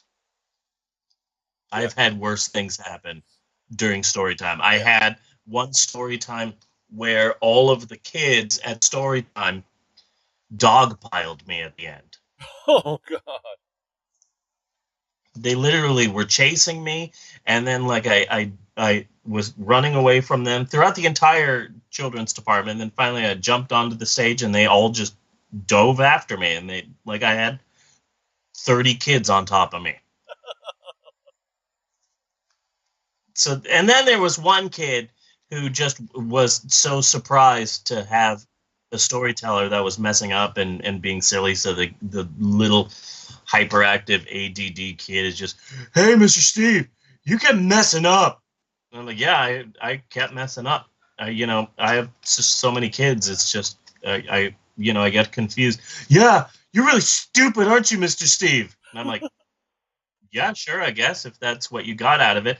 And then the kid, still smiling and just all happy and stuff, slaps me as hard as he can. Oh, God. He just straight up, this little, like, 6 or 7-year-old kid straight up slaps me. Yeah, where were his parents then? Yeah, I don't know. Maybe at the cafe. But yeah, straight up slaps me. Yeah. And then some adult tells the kid, like, not to do it, but it wasn't his parents. It was just some adult that was nearby and saw a kid slapping Mr. Steve. So then, like, oh, I'm sorry that my daughter threw My Little Pony at you. And I'm like, oh, it's okay. I've had worse thrown at me. Yeah. No matter what these kids do, I have had worse. I've had worse. So nowadays, this is how we do story time. Near the end of the month, near the end of October, I will get my schedule of story times for November. And it's like, okay, here's November. Here are the story times you were doing. Here is the book you have to read for every story time. Here are some activities. We may bring you some stickers, but probably not. But anyway, this is the book you have to read this Saturday. This is the book you have to read this Saturday. This is the book you have to read this Saturday. This is the book you have to read this Saturday. There you go. And so what I try and do is try and craft a story time around that.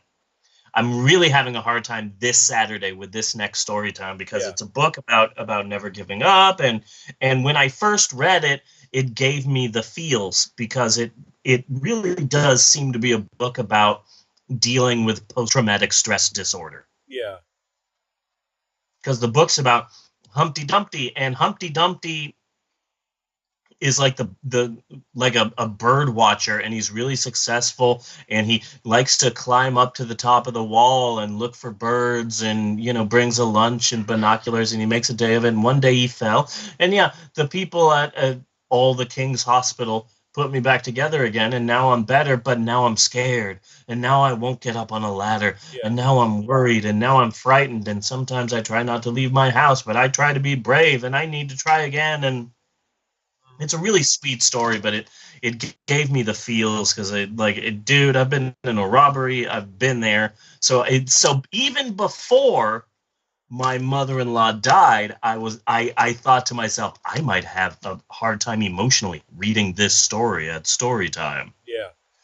So now it's taken on this whole other meaning, and so I'm worried about story time. But I have to read one book, and they didn't tell and that's it. Like the minimum I have to do is I have to read this story and then have some sort of craft at the end, and that's it.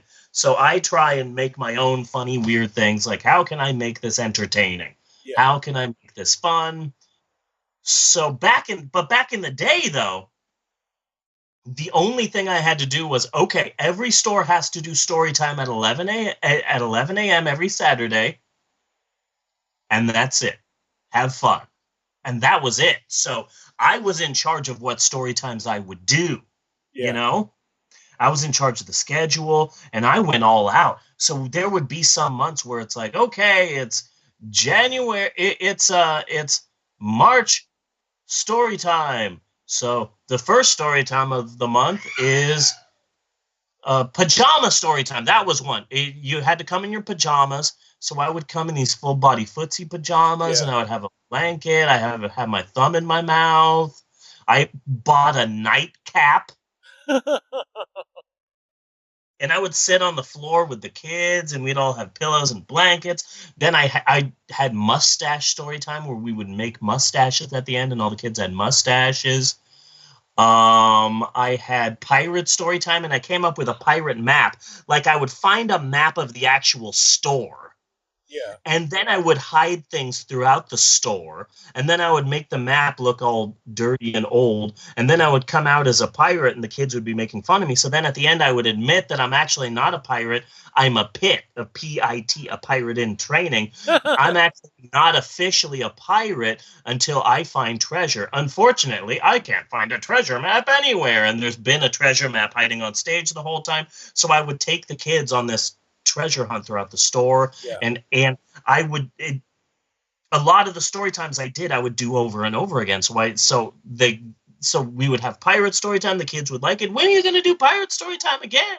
It's like, okay, well, maybe in 3 months we'll be doing it again. So I would do pirate story time again. I would do mustache story time again, and princess story time again. We would have tea parties, and we would have superhero story times all the time. Yeah. So I would recycle a lot of these things. So anyway, my favorite story time. I'm in charge of the kids section of the store. It's a Monday.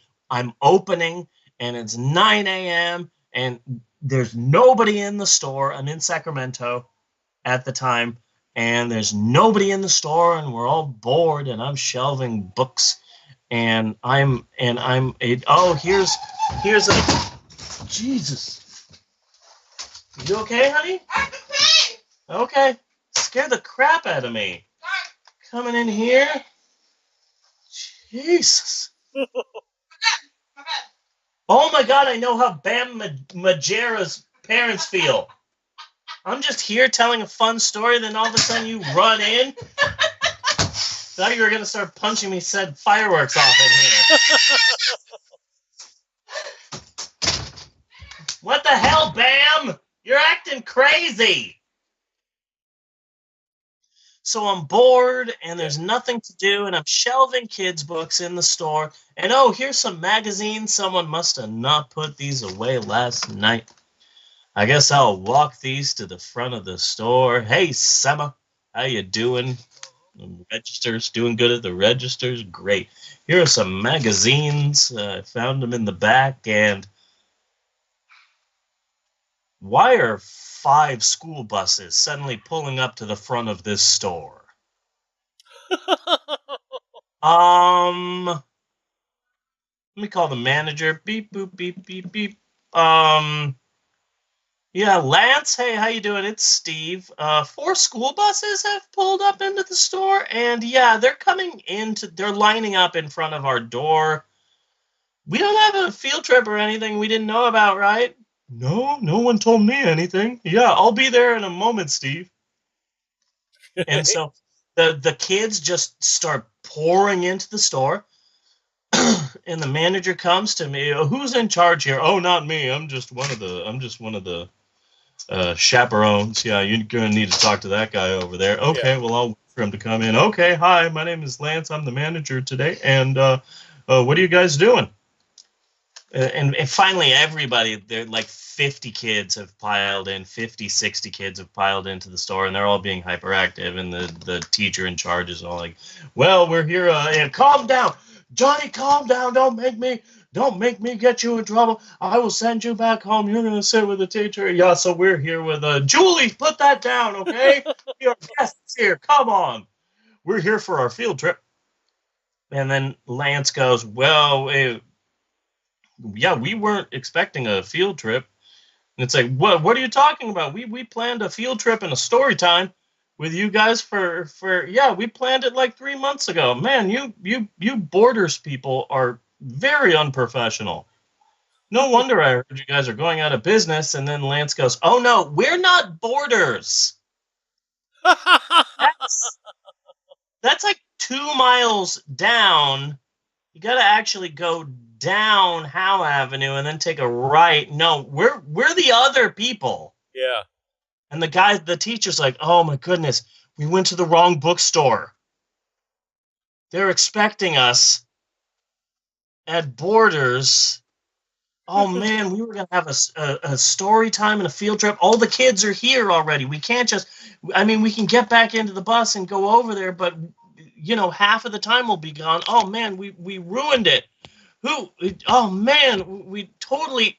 I'm so sorry, sir. I guess we'll just leave the store. And like I'm there like a little kid, just like tugging on Lance's shirt, the arm of his shirt, and I'm like, Lance. Listen, just trust me. Have the kids sit down in the children's section and give me 2 minutes, and I can set up a story time. And so Lance goes, okay, sir, our storyteller is here, and he says that if you send your kids into the children's department and give them 2 minutes, he can do a story time. And I'm there, and I'm like, hi, how you doing? My name is Mr. Steve. I do the story times here. So how long do you guys have? Well, we're here for the next 50 minutes. 50 minutes, great. Okay. So yeah, I just give me 2 minutes, and I got it. Just we can do this. So the kids pile into the children's department. They're all excited, waiting for a story time, and Lance moves all the fixtures away so we can get all like 60 kids in there. Yeah. And I run into the break room, and I'm going through all of the stuff that's there in the break room, and right there in my locker, I just so happen to just keep my pirate outfit there. And I throw it on, and I come out as the pirate, and I do a story time, because I did the same story times over and over again because I was in charge of the schedule. I had it all planned, and I had a treasure box, and I had things to give away to the kids, and I had the map, and I took all 60 kids throughout the store, and we did a fun activity, and it was so fun and so exciting, and halfway through the story time, one of the kids is like, we were promised snacks. Do you guys have snacks? And the teacher's like, no, remember I told you we went to the wrong place. And I was like, well, it just so happens I have snacks right here. Who wants some invisible ice cream? And the kids are like, I want invisible ice cream. And I'm like, here, kids, here's some invisible ice cream. And I'm pretending to toss invisible ice cream to all the kids. Eat your invisible ice cream, kids. And the kids just love it. They love the idea, and they're eating it. Mine's strawberry. Mine's vanilla. Mine's chocolate. I love it. And then, 30 seconds pass, and I'm like, oh my goodness, kids. I'm sorry.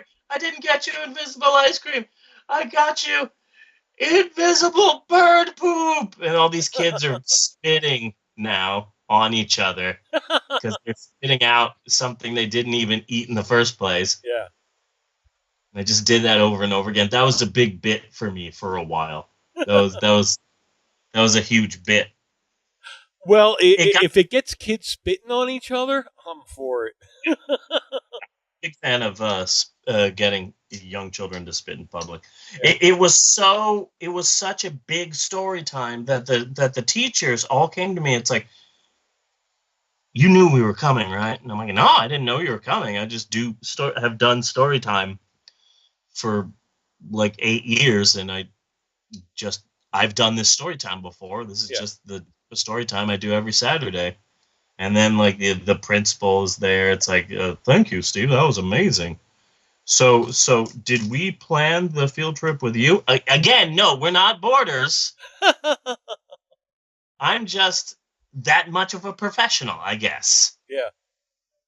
And so that became like a really good relationship with us because the teachers, they ended up doing book fairs with us and doing events with us. And we bought all the books for the school. They originally had a partnership with the other guys, with Borders, but they accidentally came to us. And they didn't mean to come to us because just some guy was spacing out. And we stole them. We stole them from the other bookstore. You stole them. Yeah, that became like a big, massive partnership that obviously is probably still around because the other guys went out of business. So yeah, that was my favorite story time, and I've got a picture too. I've got a picture of me, and I'm holding my treasure chest, and you can see the treasure map in the background, and there's all these kids. Yeah, my favorite. Oh my God, they're screaming! They're screaming so hard. Living room watching Supernatural. So yeah, I just wanted to tell that story. It's my favorite story time. I made up a story time. It took me 2 minutes, but I made up a story time, and it was freaking awesome. That's just the story I wanted to say. And that is it from Notes from the Bookstore this week. And remember, boys and ghouls, Maxwell? Boys and ghouls? You thought I was going to say boys and girls, but no, I said boys and ghouls. You too can save 10% on all your purchases, and all you have to do is go surfing on the sun. 2 things about that. Number 1, Go Surfing on the Sun was an idea to end Notes from the Bookstore written by 12-year-old Isabella, my daughter. And also, number 2, Surfing on the Sun is my favorite Smash Mouth song. Uh-huh. I'm assuming that the band Smash Mouth wrote a song called Surfing on the Sun. I have no proof of this, but I also believe I'm 100% right. Yeah, Maxwell's already singing it. Sing it, Maxwell. Yeah, come over here and sing it. Come over here and sing it. That's a good song, Maxwell. Come over here and sing. Come over here and sing Smash Mouth Surfing on the Sun. Surfing on the sun. That's my favorite thing to do. Surfing on the sun. That's the real thing that you can do. That's awesome. That's awesome. That's pretty awesome. Yeah, that was a good song, Maxwell. Max, because of the funeral and everything, just relatives are coming out of the woodwork. And that means that Maxwell's former BFF and cousin Jaden, who used to live here and then moved to California, Jaden is back for like a week or 2. And it's so weird to see them together. Jaden's a year younger than Maxwell, but also because Maxwell was born in California and Jaden was born in Oklahoma, Jaden is so much taller than Maxwell. Because for whatever reason, in the Midwest, in just the middle, they grow them taller. I'm not sure why, but in California, I was a Mexican and I was 5'8", and to steal a line from Desperado, that's like basically I was Andre the Giant of Mexicans. But now I come here and there's all these like 6'8" white dudes. Like every other white person is a professional wrestler-sized dude. Yeah. You know, I'm not sure why they grow them taller, but they do grow them taller here. So I've gotten to the point where I'm starting to shrink. Ah, wow! I'm starting to shrink. I was 5'11" and a half, which really kind of pissed me off. Like a half inch. Come on.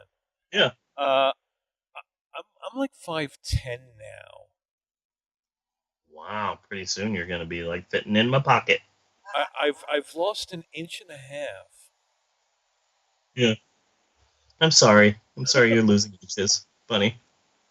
So anyway, but my hair is still going strong. So good. Hey, thank God for that. Yeah, glad to hear that.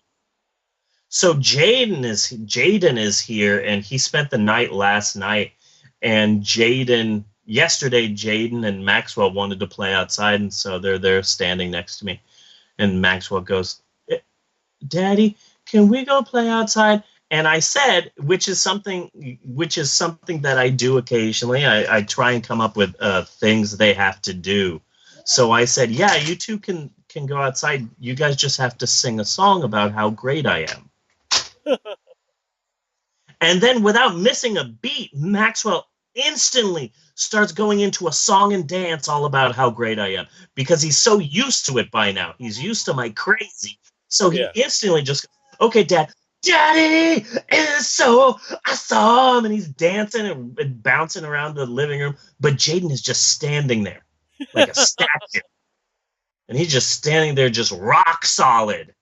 And so Maxwell finishes the song and he goes, now can we go outside? And I go, no, because I said you both have to sing a song. Jaden's just standing there.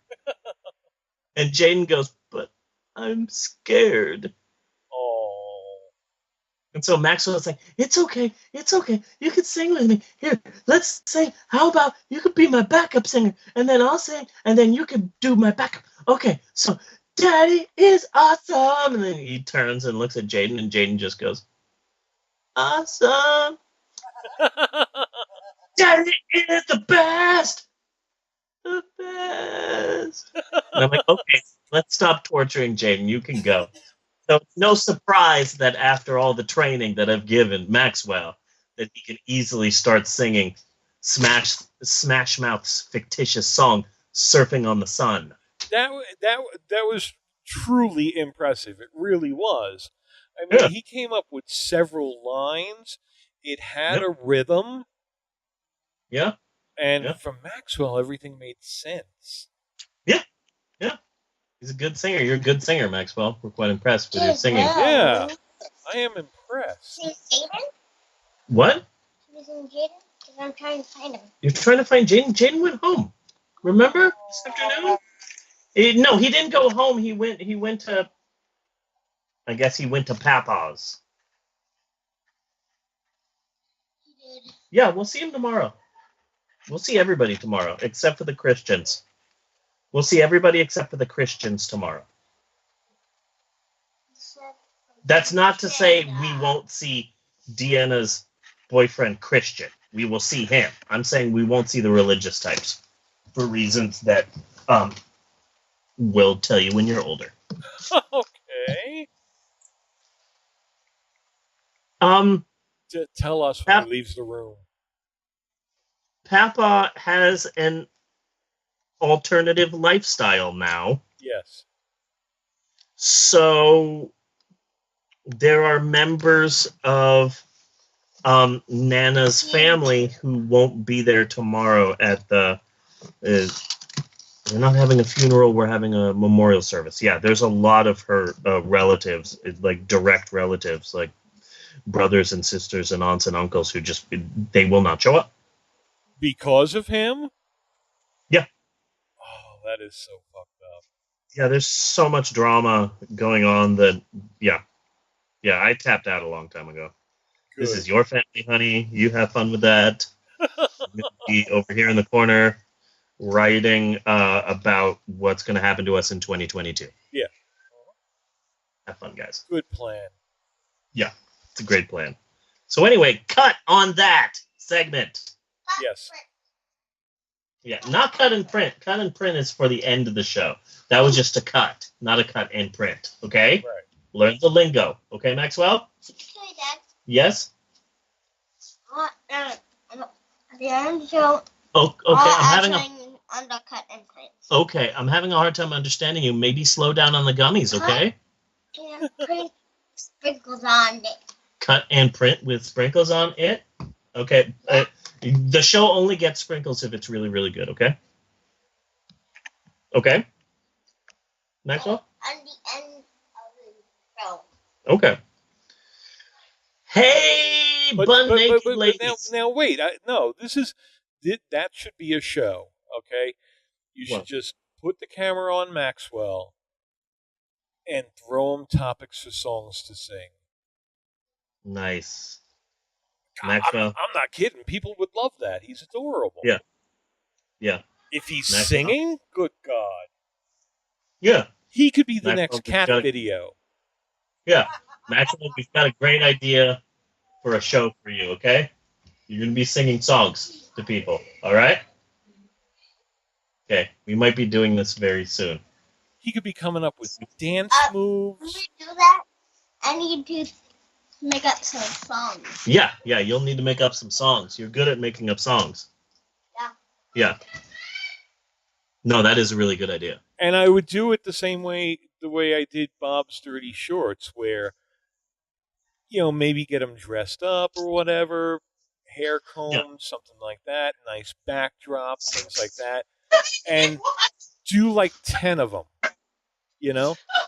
and then just cut them out into little chunks. I need all the wipes. Oh my god. What happened, honey?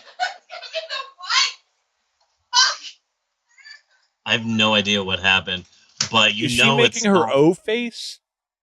I don't know, but oh Jesus Christ! The wipes were where you were. The wipes are out there in the living room. Go into the living room. On the table, there should be that Ziploc bag full of wipes, Maxwell. It's not a good sign when your wife runs into the bedroom with a naked baby saying, "I need wipes." That's never a good sign. Mm-hmm. That's never 100% positive. I got wipes. I'm good. You got wipes? Okay. Good. Okay. We're fine. Everything's fine. And the baby's laughing too. The baby's laughing. You're cackling. She's dirty. Okay. Gotcha. No. What the heck is going on? You know what? Well, I gave her tortellini, so she's dirty. Oh, gotcha. And just this situation. Okay. Do I still need to pick up Amber? Yes. I do? You never told me. Okay. That's fine. Mommy didn't need them. There was a tortellini poop disaster. Oh. By the way, that's my favorite band. Yes. I saw them in 98 at the Mason Jar in Tempe, Arizona. They were really incredible. They do a great live show if you can ever catch them. They're doing reunion tours now. Yes, Maxwell.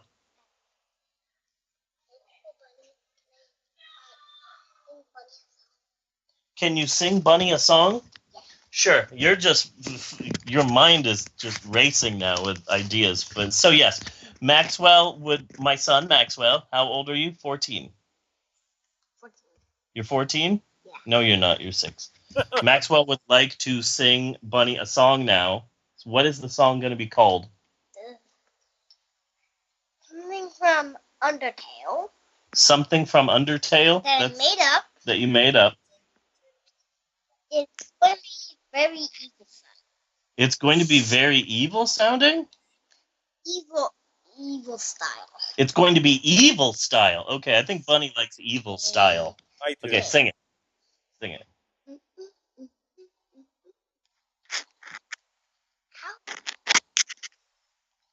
It's okay. You're a bit stressed out. It's cool. Flower. Tiny flower, tiny flower. I'll call you Flowey.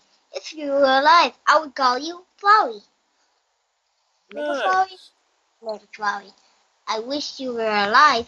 If you were alive, I would call you Mega Flowey. Mega Flowey. That's a good song. Oh, that was a good song. Mega Flowey. Yeah, that was good. I like that. Yeah, they can't see your dance moves, but still, it's more of a audio medium. But still, that was very good, Maxwell. That was very good. You're welcome. It would so be this generation's you on kazoo. Oh yeah. Yeah. Bunny? Yes, we are calling him. That's what we're doing right here. You are not aware of that apparently. That's cool. But yeah, this is a call that we are doing. Yes. Okay. Let's try and move on. Okay.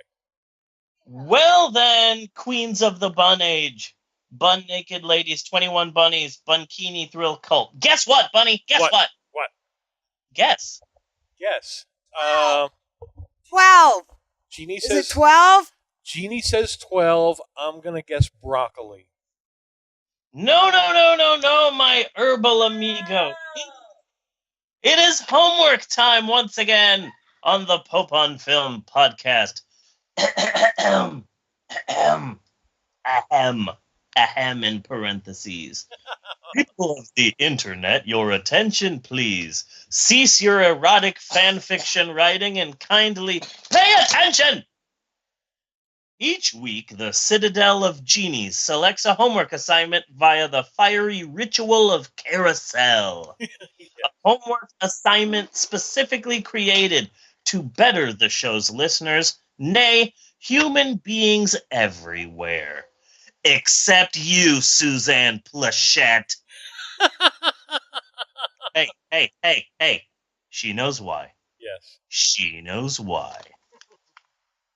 And this week, you can have a homework assignment, or for just $19.95, you can have 2 homework assignments, a soda, and a box of candy. Mm-hmm. For only $19.95. What a deal! And hey, don't forget our wide selection of lame 90s video games, aka 45 unrented copies of Pokemon Snap. And be sure and check out our low-priced array of used videotapes that no one gives a crap about anymore. What? Anaconda 2 for only $17.99? What a bargain! And don't worry, we got all those R and NC-17 movies and edited the crap out of them, so your delicate sensibilities won't be offended. You're welcome, white America. Oh, and watch out, about 65% of the candies have been there for at least 5 years. Yes. 5 years or more. And everything's blue! Yes, it is. Oh, and also, a very important, you will be fined if you don't do this. At the end of this week's homework assignment, please rewind it. Yes. It's very important. Be kind and rewind this week's homework assignment. Yes, this week, if it's not clear already, hopefully it is. I think I nailed it, quite honestly. I think I did a great. This week, we are watching a blast from corporate past, the 1990 blockbuster video training video. We are now fully trained for jobs that no longer exist. Yes. Now, full disclosure, I actually spent 1.5 years working for Hollywood Video, which was Blockbuster Video's clear rival. Not really. It was a rivalry in the same sense that, oh, here is Walmart and here is Dollar Tree. And the Dollar Tree employees are all like, oh yeah, one day we're going to beat that Walmart. And the Walmart people are like, what's a Dollar Tree? Well, I don't know. See, it's always seemed to me like Hollywood Video had more artsy films than Blockbuster. Like, if you go into Hollywood Video, you would expect to see this week's movie there, but you wouldn't be surprised if Blockbuster wouldn't carry it. Yeah, and that's because the Hollywood Video, the managers who worked there had more flexibility with ordering films into the store, which they can then rent.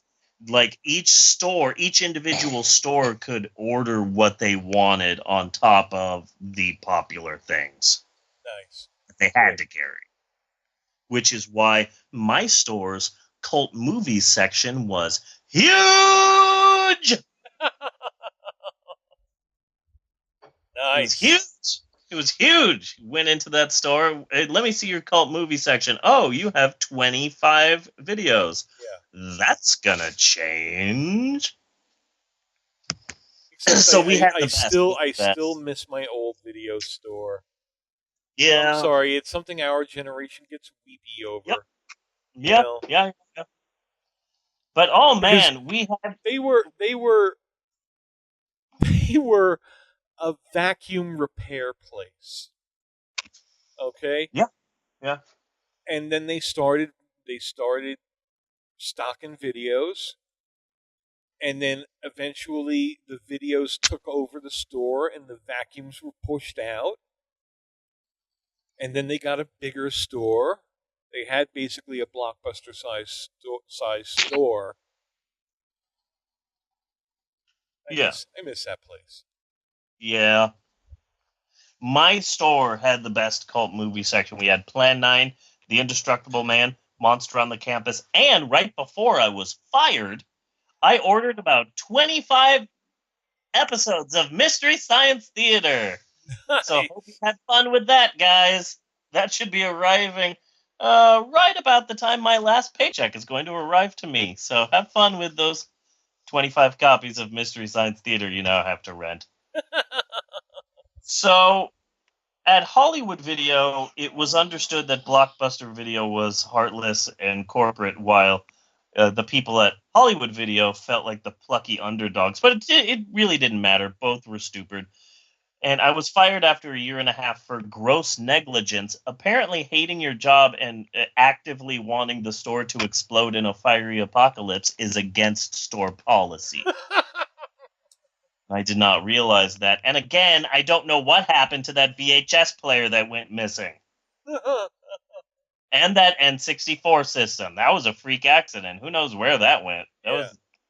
And all those videotapes that also went missing, that was an act of God. So I don't see how you can blame me for that one. What made you hate it so much? I mean, it seems like that would have been like your job. It was weird. All the people who worked there were the youngest legal age you could work. Yeah. So all these like 16-year-olds and 17-year-olds, and then here you are, like you're 21 years old, and you're walking into this place. All the managers were horrible. One of the managers was just a walking, talking sexual harassment lawsuit. He was the store manager, and he kept an autographed picture of Jenna Jameson on his desk. Nice. Because he hoped to one day be an adult film actor.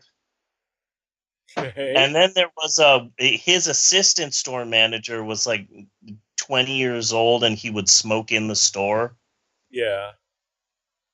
And even though it was against policy, and it was just very badly run, and the district manager just hated everyone, and it was just really bad. And you always had to have at least one other person working with you, unless it was me, and then everyone would call out sick, and it would just be like me. I would end up literally, I would be like Dante Hicksing it. Oh, yeah. And I would come into work at noon, and then it's like, oh, Steve, yeah, sorry, but there were some call-outs and some sick calls, and this person just no called, no showed. So you're working from noon to midnight. Yeah. By yourself. Have fun, bye!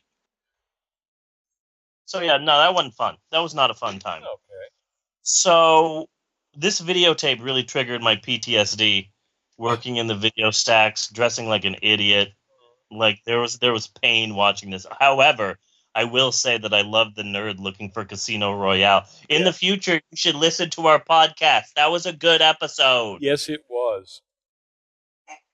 There's no way that this like wide-eyed Felicity wannabe automatically knew Casino Royale. There's no way she had that knowledge. There's no way that 16-year-old girl is like, oh, Woody Allen and Peter Sellers, you must be talking about Casino Royale. No way that this 16-year-old Mormon knew that shit. So let's explain the movie. Let's explain this Blockbuster Video training video in a way too long, rambling sentence. Yes. Okay, so a wide-eyed, Felicity-haired 17-year-old Blockbuster Video employee and the epitome of white privilege is learning how to drink the corporate Kool-Aid at the Blockbuster Corporation by having a psychotic breakdown and imagining a magical Dollar Tree Robin Williams who teaches her how to be that one-store employee that you want to strangle to death and hide the body behind the massive wall of unrented Honey, I Shrunk the Kids. That was all one sentence, bitches! Welcome to Blockbuster University! There are a crap ton of these videos in 1989, 1990, 1994, 1998, but I went with 1990 because it seemed more straightforward. Yes. The other ones are like high concept ones. There's one with two Siskel and Ebert rejects teaching you corporate values, and it's like, okay, you're going for like a weird parody. And then this one's kind of like a fake art film. But then boom, this one, the reason why I picked 1990 is that this one seems more straightforward. It could be any major corporation's video. Yes. Like, you could just get this idea and put it in Sears or Home Depot, or what would they have in the 80s or 90s? The Lisa Frank store. I'm not sure if it existed, but I'm assuming it did. Trapper Keeper Warehouse. Yes. What are you looking at, Maxwell? You were like literally on top of me studying my facial hair. What are you doing? Looking for white hairs on it. You're looking for white hairs. Okay. I have a big one right here on the side somewhere. All my life, okay, yeah. All my life I have wanted a ton of white hairs because I thought it would make me look old and distinguished. People always say I look younger than I do. So all my life I've wanted a bunch of white hairs, and guess what? I have a bunch of white hairs. Do you want to know where they are? Where? They're all in my nose. Yeah, I got like 5 of them in here. I got like 10 of them having a freaking party in this nostril. Yeah. All of my white hairs are in my nose. Yeah, Dad. Yeah? I had a lot of black hair. You do. But I wish I had a lot of Your hair white is black. hairs, Okay. but Yeah. they're in my nose. Yeah. You wish My you had nose boogers. hair like your daddy, is what you're saying. And they're in my boogers. Yeah, they're in your boogers. Okay. Yeah. Well, I think So- that's a worthy goal for him to set. Yeah. You get to that age, like when you're 5 or 6, and you just want nose hair like your father. Yeah. That's just something that everybody goes through. Oh man, I would just lay in bed dreaming of having my dad's nose hair. As well. It's just something that boys go through. Mommy wouldn't understand. No. Yeah, it's a guy thing. So this is a 17 or 18-minute video. It's intended to train employees not to miss out on opportunities for sales. Yes. There's a lot wrong with this video. Oh, God, yes. Number 1, everyone hates the employee that knows you. Oh, hi, Steve. How's your mother doing? Is her leg better? Yeah. It's like, dude, just give me my fucking coffee. You don't know me. Jesus Christ. And here's another thing. This is personal. Okay? Hey, corporate, no one wants to rent a VHS player. No one wants to rent a VHS player. Renting a VHS player costs as much as buying a cheap-ass VHS player. No one wants to rent your VHS player, Blockbuster. Yeah, but before we had a VHS player, I did rent them. Yeah, you can con people into renting them. That's not a thing. But you could also just say, like, yeah, you can rent this. It's this much for these days. Or you can just go to Kmart. Because that's still a thing. It's 1990. Yes. Yes, Maxwell?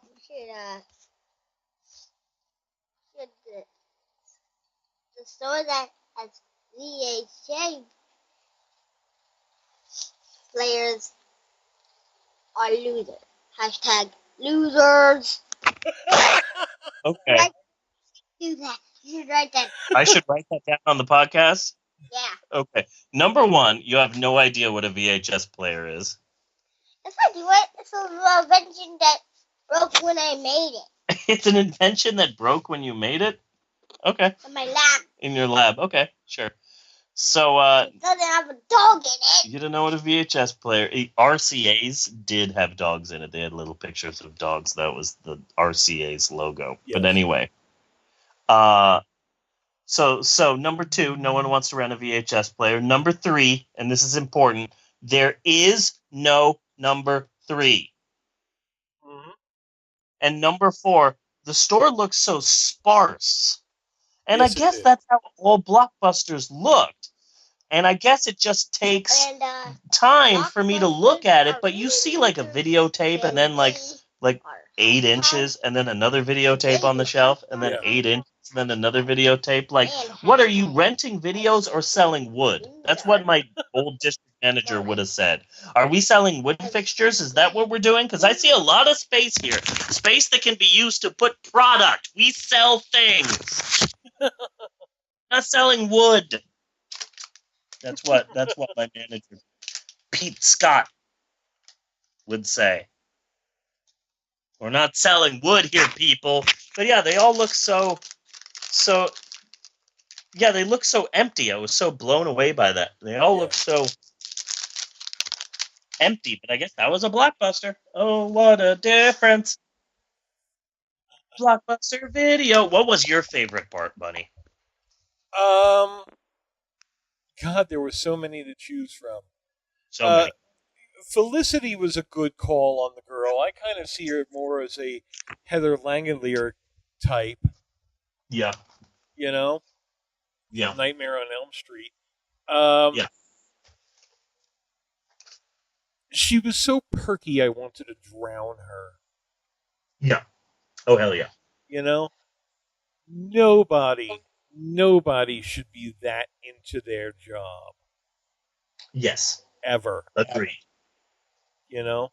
Agreed. The Casino Royale bit was very good. Buster was just creepy. You know? Yes. Yes, he was. He could see your every move and he like lives inside your head. Like, yeah. What the fuck is that? Yeah, no, I do not know. You know? I do not know what that is. So, like, does she wake up in the middle of the night with Buster's voice going, "Push the raisinets"? Yeah. You know? Yeah, that's a bleak post-apocalyptic future where corporate can now get into your brain. Yes. Yeah. And they would want to. Yeah, so you're sleeping and you're having corporate dreams that tell you what to do the next day that you work. Yes. Yeah. Yeah, that's good old-fashioned nightmare fuel. And that was it. It was all how to push different products. Yeah. That's what the whole video was. And I was entertained by the fact that we were being trained for jobs that no longer exist. Yeah. Except in Alaska. There's like 5 blockbusters still in Alaska. Yeah. Yeah. But if you're not in Alaska, this isn't helping you out. No, it's not. Yeah. So anyway, that is it for homework this week. And we here at the Pope on Film sincerely hope that your hearts, minds, and painful scars have all been suitably opened. Scar tissue. Scar tissue that with you down. See, the good thing about singing Red Hot Chili Peppers, you don't need to know any of the lyrics. No, you don't. And then occasionally you just got to chime in with like a city or a street from LA. Santa Barbara. And that's every Red Hot Chili Peppers song. But don't forget next week's homework. And next week, finally, after so long, yes, we are finally getting around to talking about Lucha Underground. Nice. Because, we've never talked about it on the show before. No. On the podcast. Never. No, it's been pretty hush-hush on the Lucha Underground. Yeah. So it's about time that we finally talk about it. So we're nearing the end of season 3 of Lucha Underground. Very sad. Still no word on a season 4. If, and a big if, it does come back, it will definitely. No, that last one is mine. I want to show it to mommy. If and again, it's a big if Lucha Underground comes back at all, it'll definitely be a very different seeming show. So the end of this season is very emotional, at least for me, and for a lot of the fandom. Yes. So the end of every season features a rassle-frassle WrestleMania-like show called Ultima Lucha, and so this is Ultima Lucha Trace. And there was recently a match, Killshot versus Dante Fox, in a best-of-3 match, one of the bloodiest and cringe-worthy matches I have seen in quite a while. If I have to think of the last bloody, cringe-worthy match I have seen, Mick Foley probably comes to mind, or Abdullah the Butcher, or someone like that. Yeah. Sabu, maybe old school ECW. But it has been a while since I've seen a match as fierce as this. And so I already sent that to you. Okay, cool. Thank you. I believe I sent you a fairly bad copy of the entire episode. I was going to send you just the match, but I decided to send you the whole episode because the opening credits and stuff, the beginning, does give a good small Cliff Notes explanation as to the Dante Fox and Killshot storyline that is ending with this episode. But anyway, that is next week. That match is next week. Next week's homework. So join us next week for more homework with the Pope on Film podcast. And not cut and print. I told you, cut and print is for the end of the podcast. You're trying to end the show, Maxwell. Why do you keep trying to end the show? It's cut. Cut. Yeah, not print yet.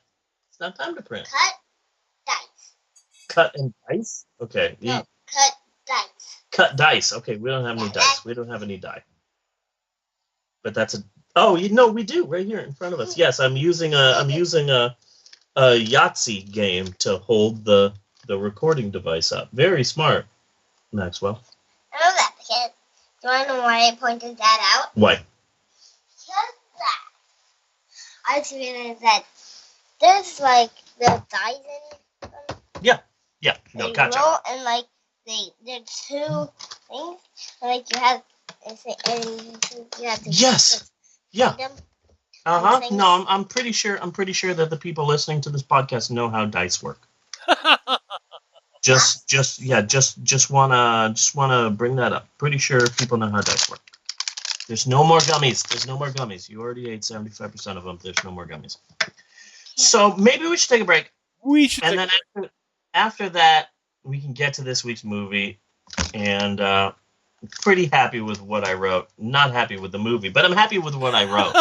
Okay. So that's a start at least. So let's take a break. We will be right back with more of the Pope on Film after these commercial messages.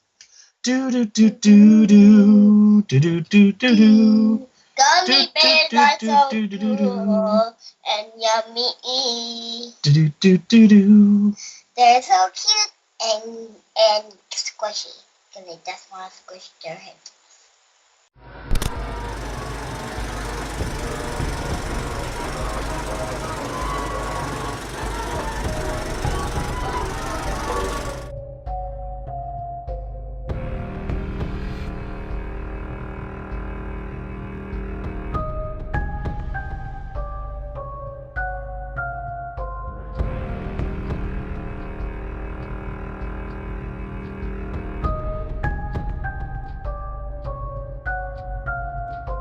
Now that's a musketeer.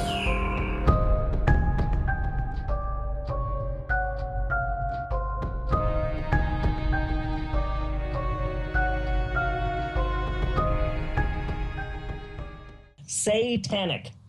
Panic. Ladies and gentlemen, you are about to witness some scenes from the next attraction to play this theater. This picture, truly one of the most unusual ever filmed, contains scenes which under no circumstances should be viewed by anyone with a heart condition or anyone who is easily upset. We urgently recommend that if you are such a person or the parent of a young or impressionable child now in attendance, that you and the child leave the auditorium for the next 90 seconds.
And we're back with more of the Pope on Film. This week on the Pope on Film, we are continuing our month-long celebration of a holiday that means an awful lot to this here podcast. I am, of course, talking about the nationwide holiday known as Bunoween. Day that top-hatted podcaster Bunny Williams was born. Every year on Bunoween, little kids all across America dress up as Bunny Williams and goes door to door saying church organist, and Yes. then people give the little kids tiny joints. Yes. Mm-hmm. And that's Bunoween. I always had my crappy parents buy me the cheap supermarket Bunny Williams outfit, the brittle plastic mask with the that you can't see elastic or that breathe would out. always break. Yeah, and then the easily breakable string holding it onto your head. Yeah. There's also apparently another holiday called Halloween where people do something. I don't know. I don't care. So in celebration of Bunoween, we have a whole month of bizarre, spooky movies picked out by the man of the month, Bunny Williams. Now, for this episode, we were going to watch an exciting action movie about two brothers. It was called Alien Invasion, Tomato, Monster, Mexican Armada Brothers, who are just regular brothers running in a van from an asteroid and all sorts of other things in the movie. But Jeannie, I don't like it. Thanks, Jeannie. You ruined the podcast. So now we have to watch this bizarre art house experimental black and white silent piece of crap. Yes, this week we are trying and no doubt failing to discuss the 1990 experimental quote-unquote art film, Begotten! Yes. Pretentious piece of shit. I'm glad we watched it. I'm glad we actually covered this movie. Just to kind of be like, our podcast ain't afraid to go there, Yeah. That kind of a thing. Yeah, we got it open. But good God, if there is ever a movie that's a case for people just don't want to admit that it's shit. Oh yeah. It is this movie. I mean, I watched it. I watched it twice, and then I started looking up shit to find out what exactly was so great here. Yeah. And everybody was sucking this movie's cock. Like, hell yeah. Hard. It's just like a nonsensical, bizarre, like black and white experimental gore film done on the cheap over a series of 3 years. But then you go online and it's like, oh, this deep, important allegory of the book of Genesis. And it's like, oh, fuck all of that. This character who portrays the part of God represents mankind's... Oh, shut the hell up. Yeah. And it's black and white to cover up the fact that the gore really sucks. Yep. It's like, it's because everything in this movie, because of how it was shot, and okay, I get that you're trying to use an artistic expression there to cover up everything that you can't do, because this still had to run them. Back then, before like any kind of video recorders or things like that, film was fucking expensive. So he could have easily have run $1,000 or $2,000 just for the film alone. Yeah.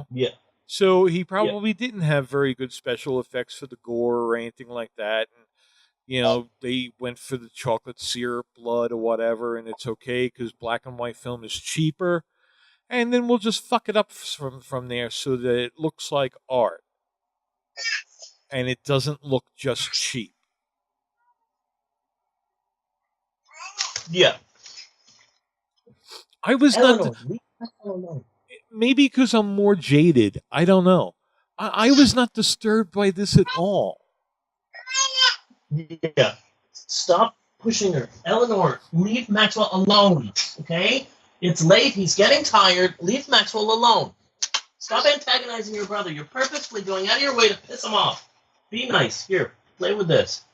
It's one of those things on the back of a cell phone. I don't know why people need them. So this is a difficult film to discuss, primarily because it's not actually a film. It's a bizarre, gory, black and white, silent, experimental horror film reimagining the Book of Genesis via Eli Roth. It's not an actual film. No. So how do you discuss a film that's not actually a film? Well, I thought I'd done be thinking, and then here's the answer. We just don't. Let's just talk about Baby Driver again. God damn, I love Baby Driver. So much. It's such a good film. And then I movie ninja Natasha with it. I said, watch the beginning because the beginning's really good. And she watched the beginning. And then I said, okay, you're done with the beginning. Now, seriously, just watch the opening credits because the opening credits are even more amazing than the beginning because it's got this, like, this whole thing is just one shot and it's incredible. You got to watch this. And then she was blown away by that. And then, of course, at that point, she had to watch the entire movie. Movie ninja'd me. Yeah. And now it's really up there taking, it might end up being my favorite movie. Yep. Like, yeah. It is quickly shot up the charts. It is fan-fucking-tastic. And Yeah. just because I'm a depressing bitch, I explained to Steve how I had my headphones in while slowly watching my mother slowly die. Yeah. And it was like Baby Driver, but with death. Yeah. That's what you were listening to?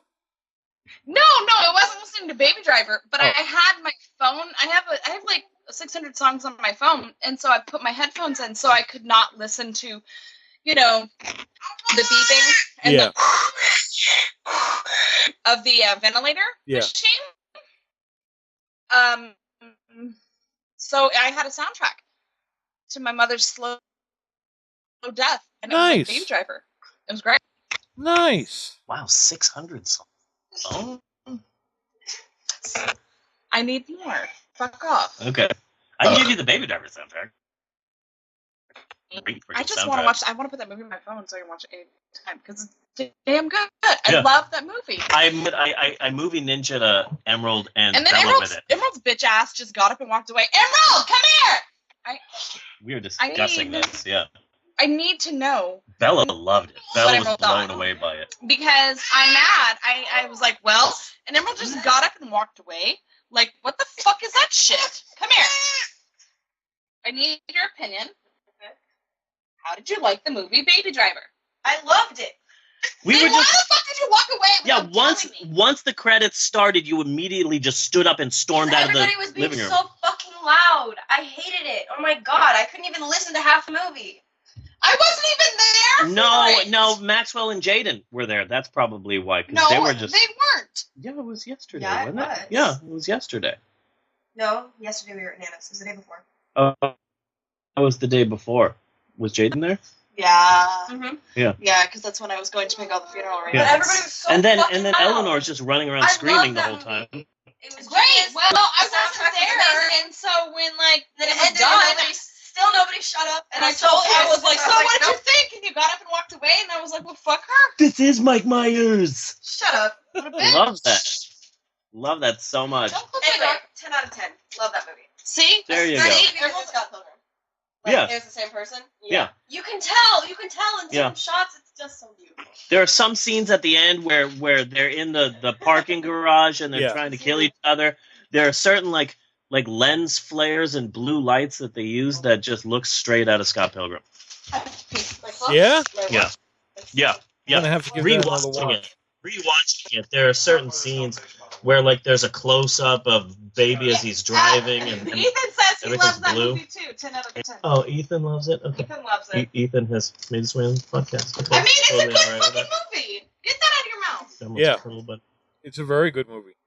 So, okay, Begotten is a 1990 gory Bible allegory written and directed by E. Elias Merhige, which is the single most pretentious director's name I've ever heard. Dude's not French or Dutch or something. Motherfucker's Brooklyn, for shit's sake. And his name is E. Elias Merhige. How much you want to bet that guy's real name is like John Smith or Jeff Schwartz or something basic like Jeff Schwartz? I would not be surprised. Oh, my name is E. Elias Merhige. That's my name.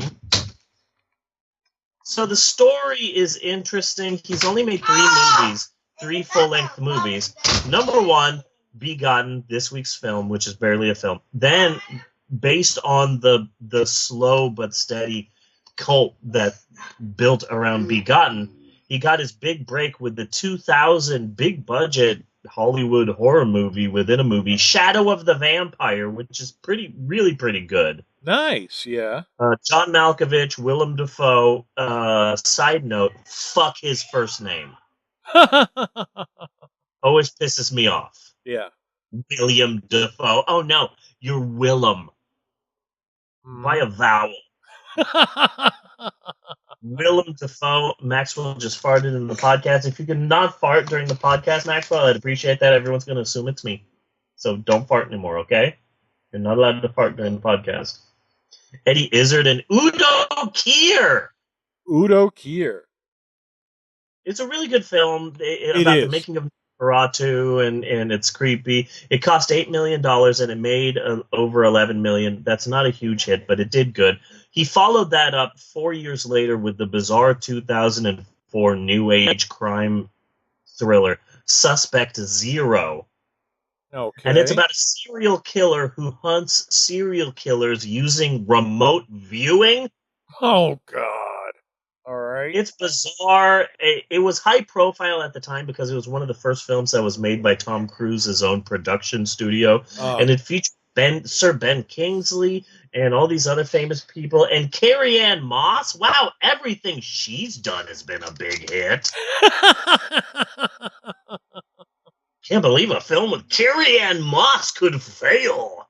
The film cost over $27 million to make, and it made $11 million. Yeah. It pretty much ended his movie career, and yeah, so that's basically it. Have fun doing just music videos, Jeff Schwartz. By the way, a little side note concerning remote viewing. Yeah. We had an author come into the store in Sacramento, and my community relations person said, "Yeah, this is a signing that corporate sent to us. I'm not sure what the deal is. He's some sort of retired Army general, and he's doing this thing about remote viewing, and his bio says that he was part of a government organization, and it said that George Clooney played him in a movie, but I don't believe that. The guy seems like a bit of a nutbag, and his book is about, I don't know, traveling to places with your mind. It's really weird. I'm not excited about it. So then I'm like, wait a second. That all sounds pretty bizarre. And just the simple fact that, George Clooney played you in a movie? Okay, I need to find out who this guy is. He was the real-life guy from the true story that became the film The Men Who Stare at Goats. The Men Who Stare at Goats. I had seen it or had seen part of it. I have no remembrance of this movie except that I saw it. It's a true story. It stars Ian McGregor and George Clooney, and it's a true story about like Project Stargate, I think is what it's called.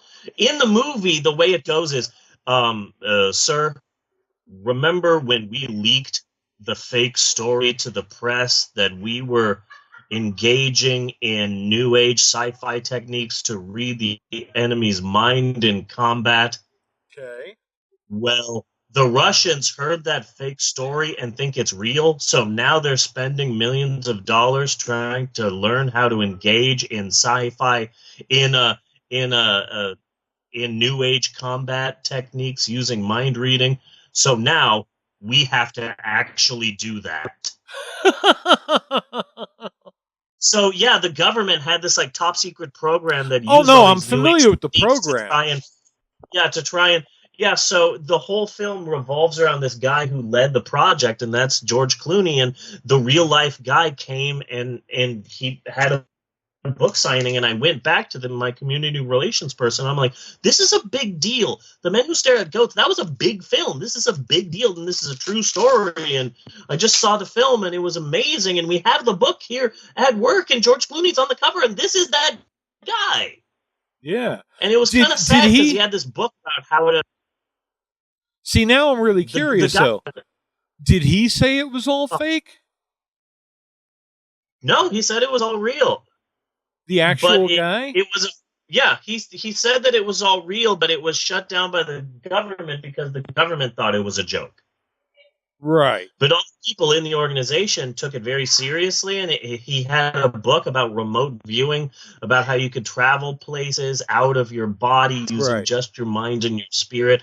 And so I read The Men Who Stare at Goats, and I watched the movie The Men Who Stare at Goats, and I talked to this guy at length, and I bought his book, and I'm like, I'm going to try this. Okay. If remote viewing is real, God damn it, I'm going to sit down on this couch and relax and remote view my ass to Disneyland. And let me tell you, I could get on the freeway. Yeah. And I could start traveling there. I never got there.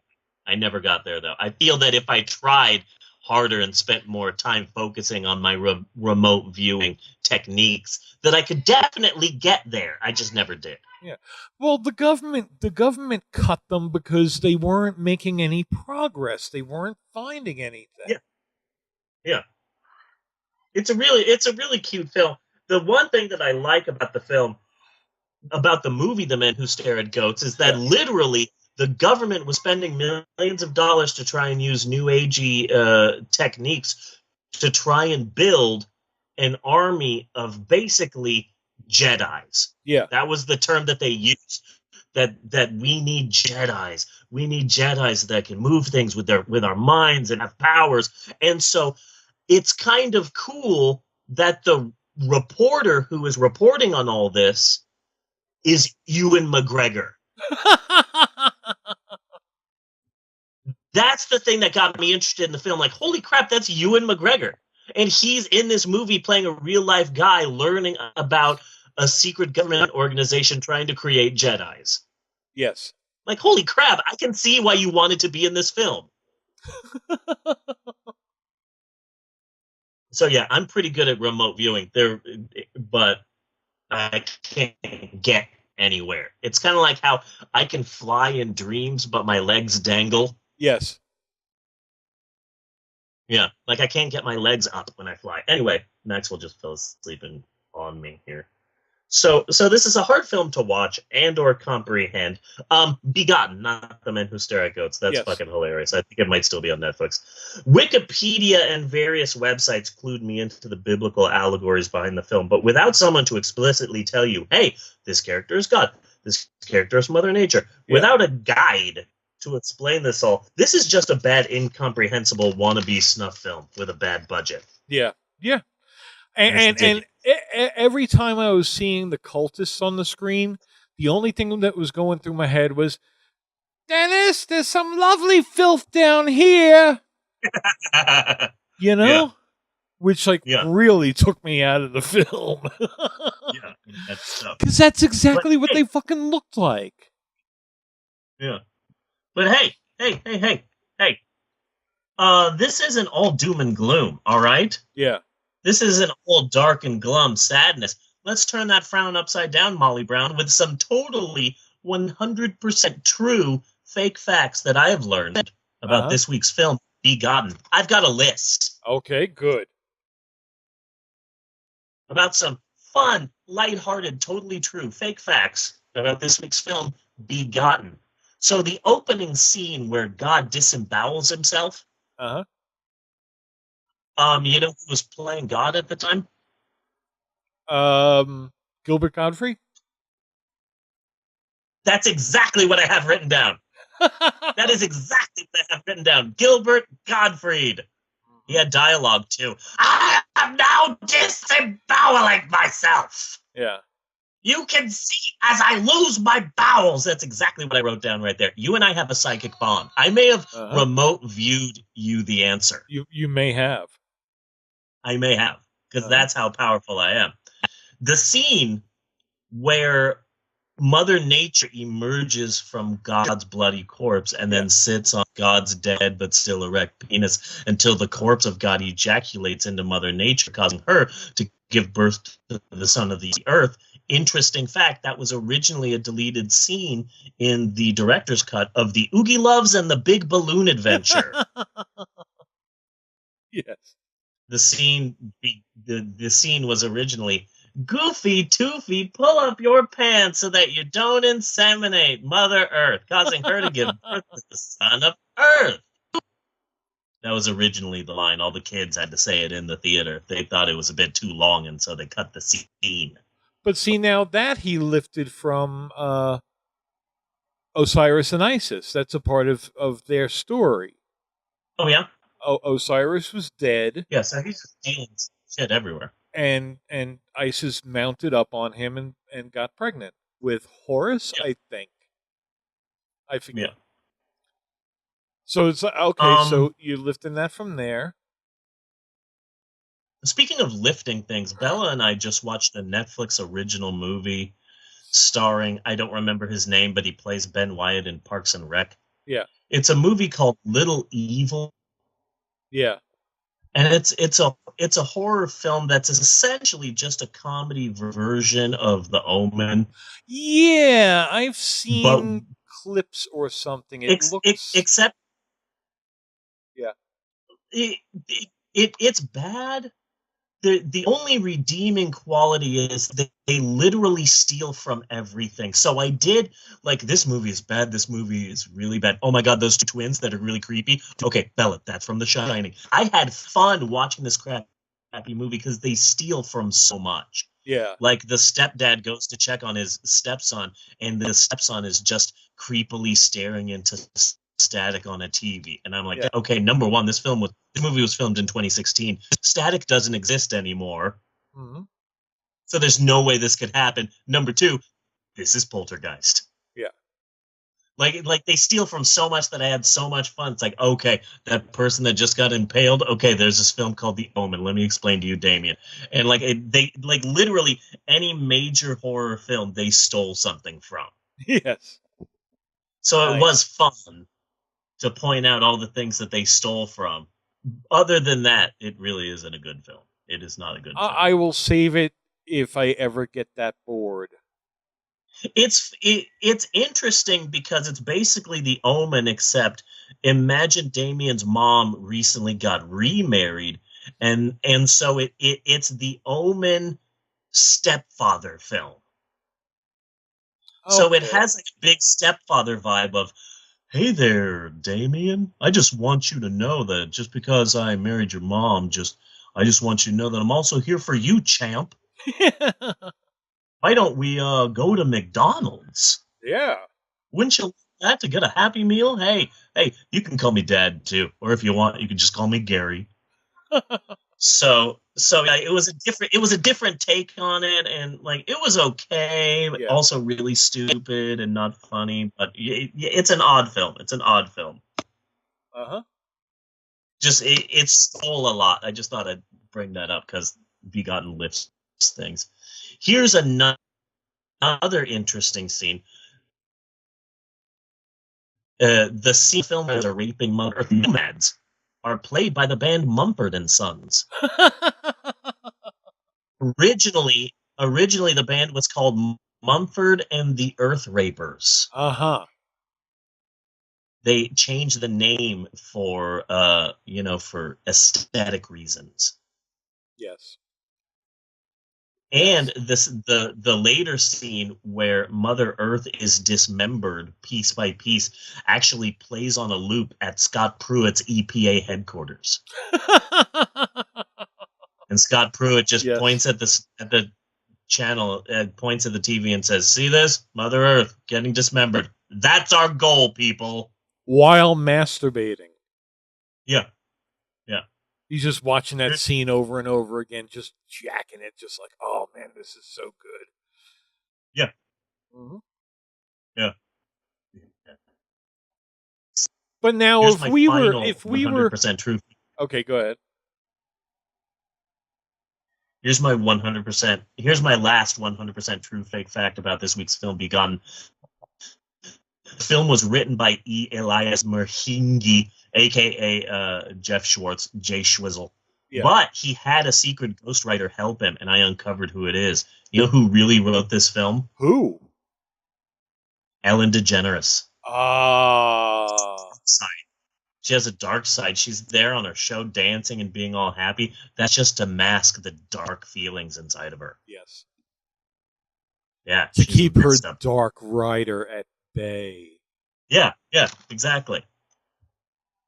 So there's one last conversation that we need to have about this week's film, and then I need to end it because I have to pick up Amber from freaking work. Okay. See, I did a lot of research into this film, and in my research, I found a lot of articles and reviews and think pieces. I even saw one or two YouTube videos, which was 100% dedicated to this topic. And they're all talking about the film and what the film's about, but almost each one of those asks the same question. Is Begotten art? Well, I'm going with the answer that you gave, and it's art because everything is... Here. Yeah, I have that here. My general theory of art. Yeah.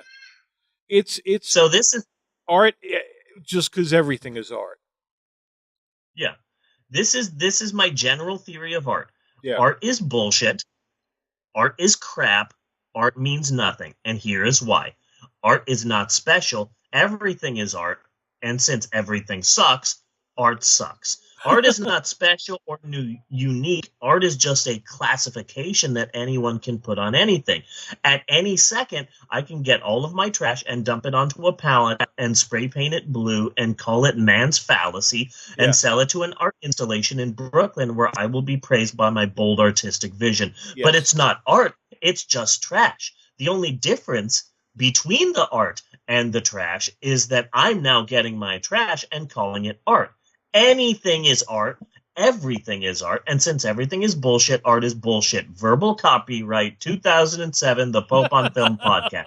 So, is Begotten art? Yes, it is art, but that doesn't magically not make it boring shit. Drops Mike in parentheses. Yes. This movie sucks. This movie sucks. Just because you're calling it art doesn't make it good. Yeah. And the only reason that everybody is getting this like Christ analogy is because you live in a Christian country. That's how you're going to interpret it. If this movie was shown in like say China, I would bet you they would not get that imagery out of it. Yeah. They wouldn't see it. They wouldn't see it being analogous to the Jesus story or Genesis. Yeah. That's why I didn't see Peter Gabriel anywhere in this film. No. I figured if this is going to be based on Genesis, then someone's going to shock the monkey. Yeah, I mean that's shock the monkey. That's it. If you call it art, then you can inject any kind of bullshit theory you have onto it. Yeah, which I didn't feel. I mean, maybe in a vague sense there were some allusions to Christianity and Christ, but there were allusions to a lot of other things too. Like I said, that was the story of Osiris and Isis. Yeah, in the beginning. Yeah. And it was just a muddle of unclear images. Yeah. That everybody is saying. Again, I was not disturbed in the least by this movie. Yeah. Because everything was so hard to see. It just didn't have any kind of impact with me. I mean, okay, I guess God is disemboweling themselves, because that's what it says in this article. Yeah. This is what Wikipedia says is happening in the film. Yeah. But as a director, he just walked up to all of his actors and said, jitter around a lot. Yeah. And that was it. There was a lot of jittering around. Yeah. But the guy without was a guide, it's 100% unclear as to what's happening, and I don't know, it's just vague. Yeah. It's a vague film. Yeah, I mean, he was kind of interesting looking because he didn't look like completely human. Yeah. But like I shouldn't have to go on Wikipedia to learn what the plot of the film is. The film should tell me what the plot of the film is. And even in Wikipedia, they could sum up the plot in a paragraph. Yeah. And that's taking you through the entire plot. Like each plot point, and it still only takes a paragraph. Yeah. Ridiculous. I mean, I've seen actual outswish footage. That shit's disturbing. Okay? Yes. This is just This is just watching someone spill chili. Yeah, it's people just jittering around for no real reason. Yeah. Let's come here and jitter. Okay, now let's go over there and jitter. Yeah. And now we'll come back over here and jitter. Yeah, it's ridiculous. Fucking ridiculous. Yeah. But yeah, no, that was really fun. Thank you for picking that. That was great. Thank you. I'm glad we did it. I am glad we did it, though. Yeah. I will say that. We did it. We got it out of the way. Done. Right. We didn't back done with away. And I think we're probably the only voice out there saying, you know what, this sucks. Yeah. And not for stupid reasons like, oh, it was too gross, I couldn't take it. No, it just sucked. Yeah. So that's all I got. Yeah, that's all I got too. Yeah. So now the very exciting part. What the hell are we doing next week? We are staying on course. Yes, okay. With our journey through the bizarre and the unusual. Very excited right now. So for next week, we are going to be doing Crispin Hellion Glover. I forget his last name all of a sudden. Whatever. Glover, right? Yeah. His directorial debut in a movie called What Is It? What is it? Uh-huh. Where is this film? It's Cough Cough. Okay, gotcha. I put a Cough Cough because I was surprised I even found it. I only found it in one place. It looks kind of okay. There's some junk down at the bottom of the screen, but... Okay, gotcha. Yes. Crispin Glover's directorial debut. Yes. Can't imagine Crispin Glover directing anything except maybe a very disturbing gangbang. You may be close. Okay. I'm going blind into this. This is exciting. He stars in it as well. Oh God. Okay. All right. Taking deep breaths. This should be good. Maybe. I don't know. We'll see. It will be something. Yeah, it'll be something. Sweet. Okay. Cool. All right. So that's next week then, huh? That is next week then. Okay. So next week we will be watching a bloody match from Ultima Lucha Trace. Next week we will be once again talking about Bimbo's Initiation. We'll be bringing that up next week. Very excited about that. I've invented a fun new game called Trumping. Okay. That we're going to learn next week. And next week we are watching the film What Is It? Which is Crispin Glover's directorial debut. This sounds pretty bizarre, but at least it's going to be better than Begotten, I'm assuming. It's got Crispin Glover. Right there, it's automatically better than Begotten. Yeah, so that's next week. Looking back at this week, though, looking back at everything we've done here, I gotta say, I think this has been pretty good. I think this has been a pretty good episode. I think this has been a good episode. Short, direct, to the point. This has been a pretty damn good episode. Yes. Yeah.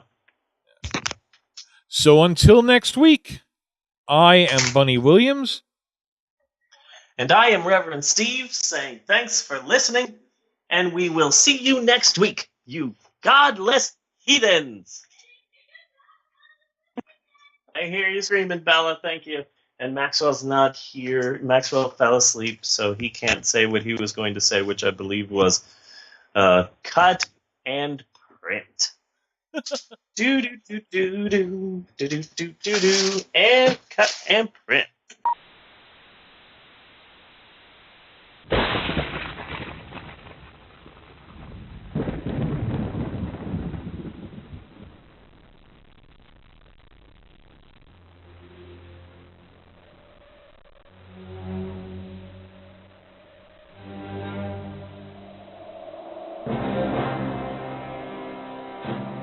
I love you. Oh, you're my love. Good. He's dead. Now we can have a good time.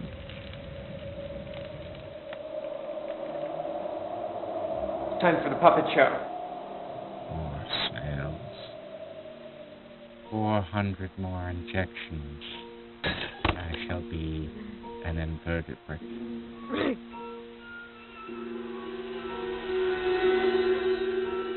The King of I, work for me. Free of this human form. Praise the Lord.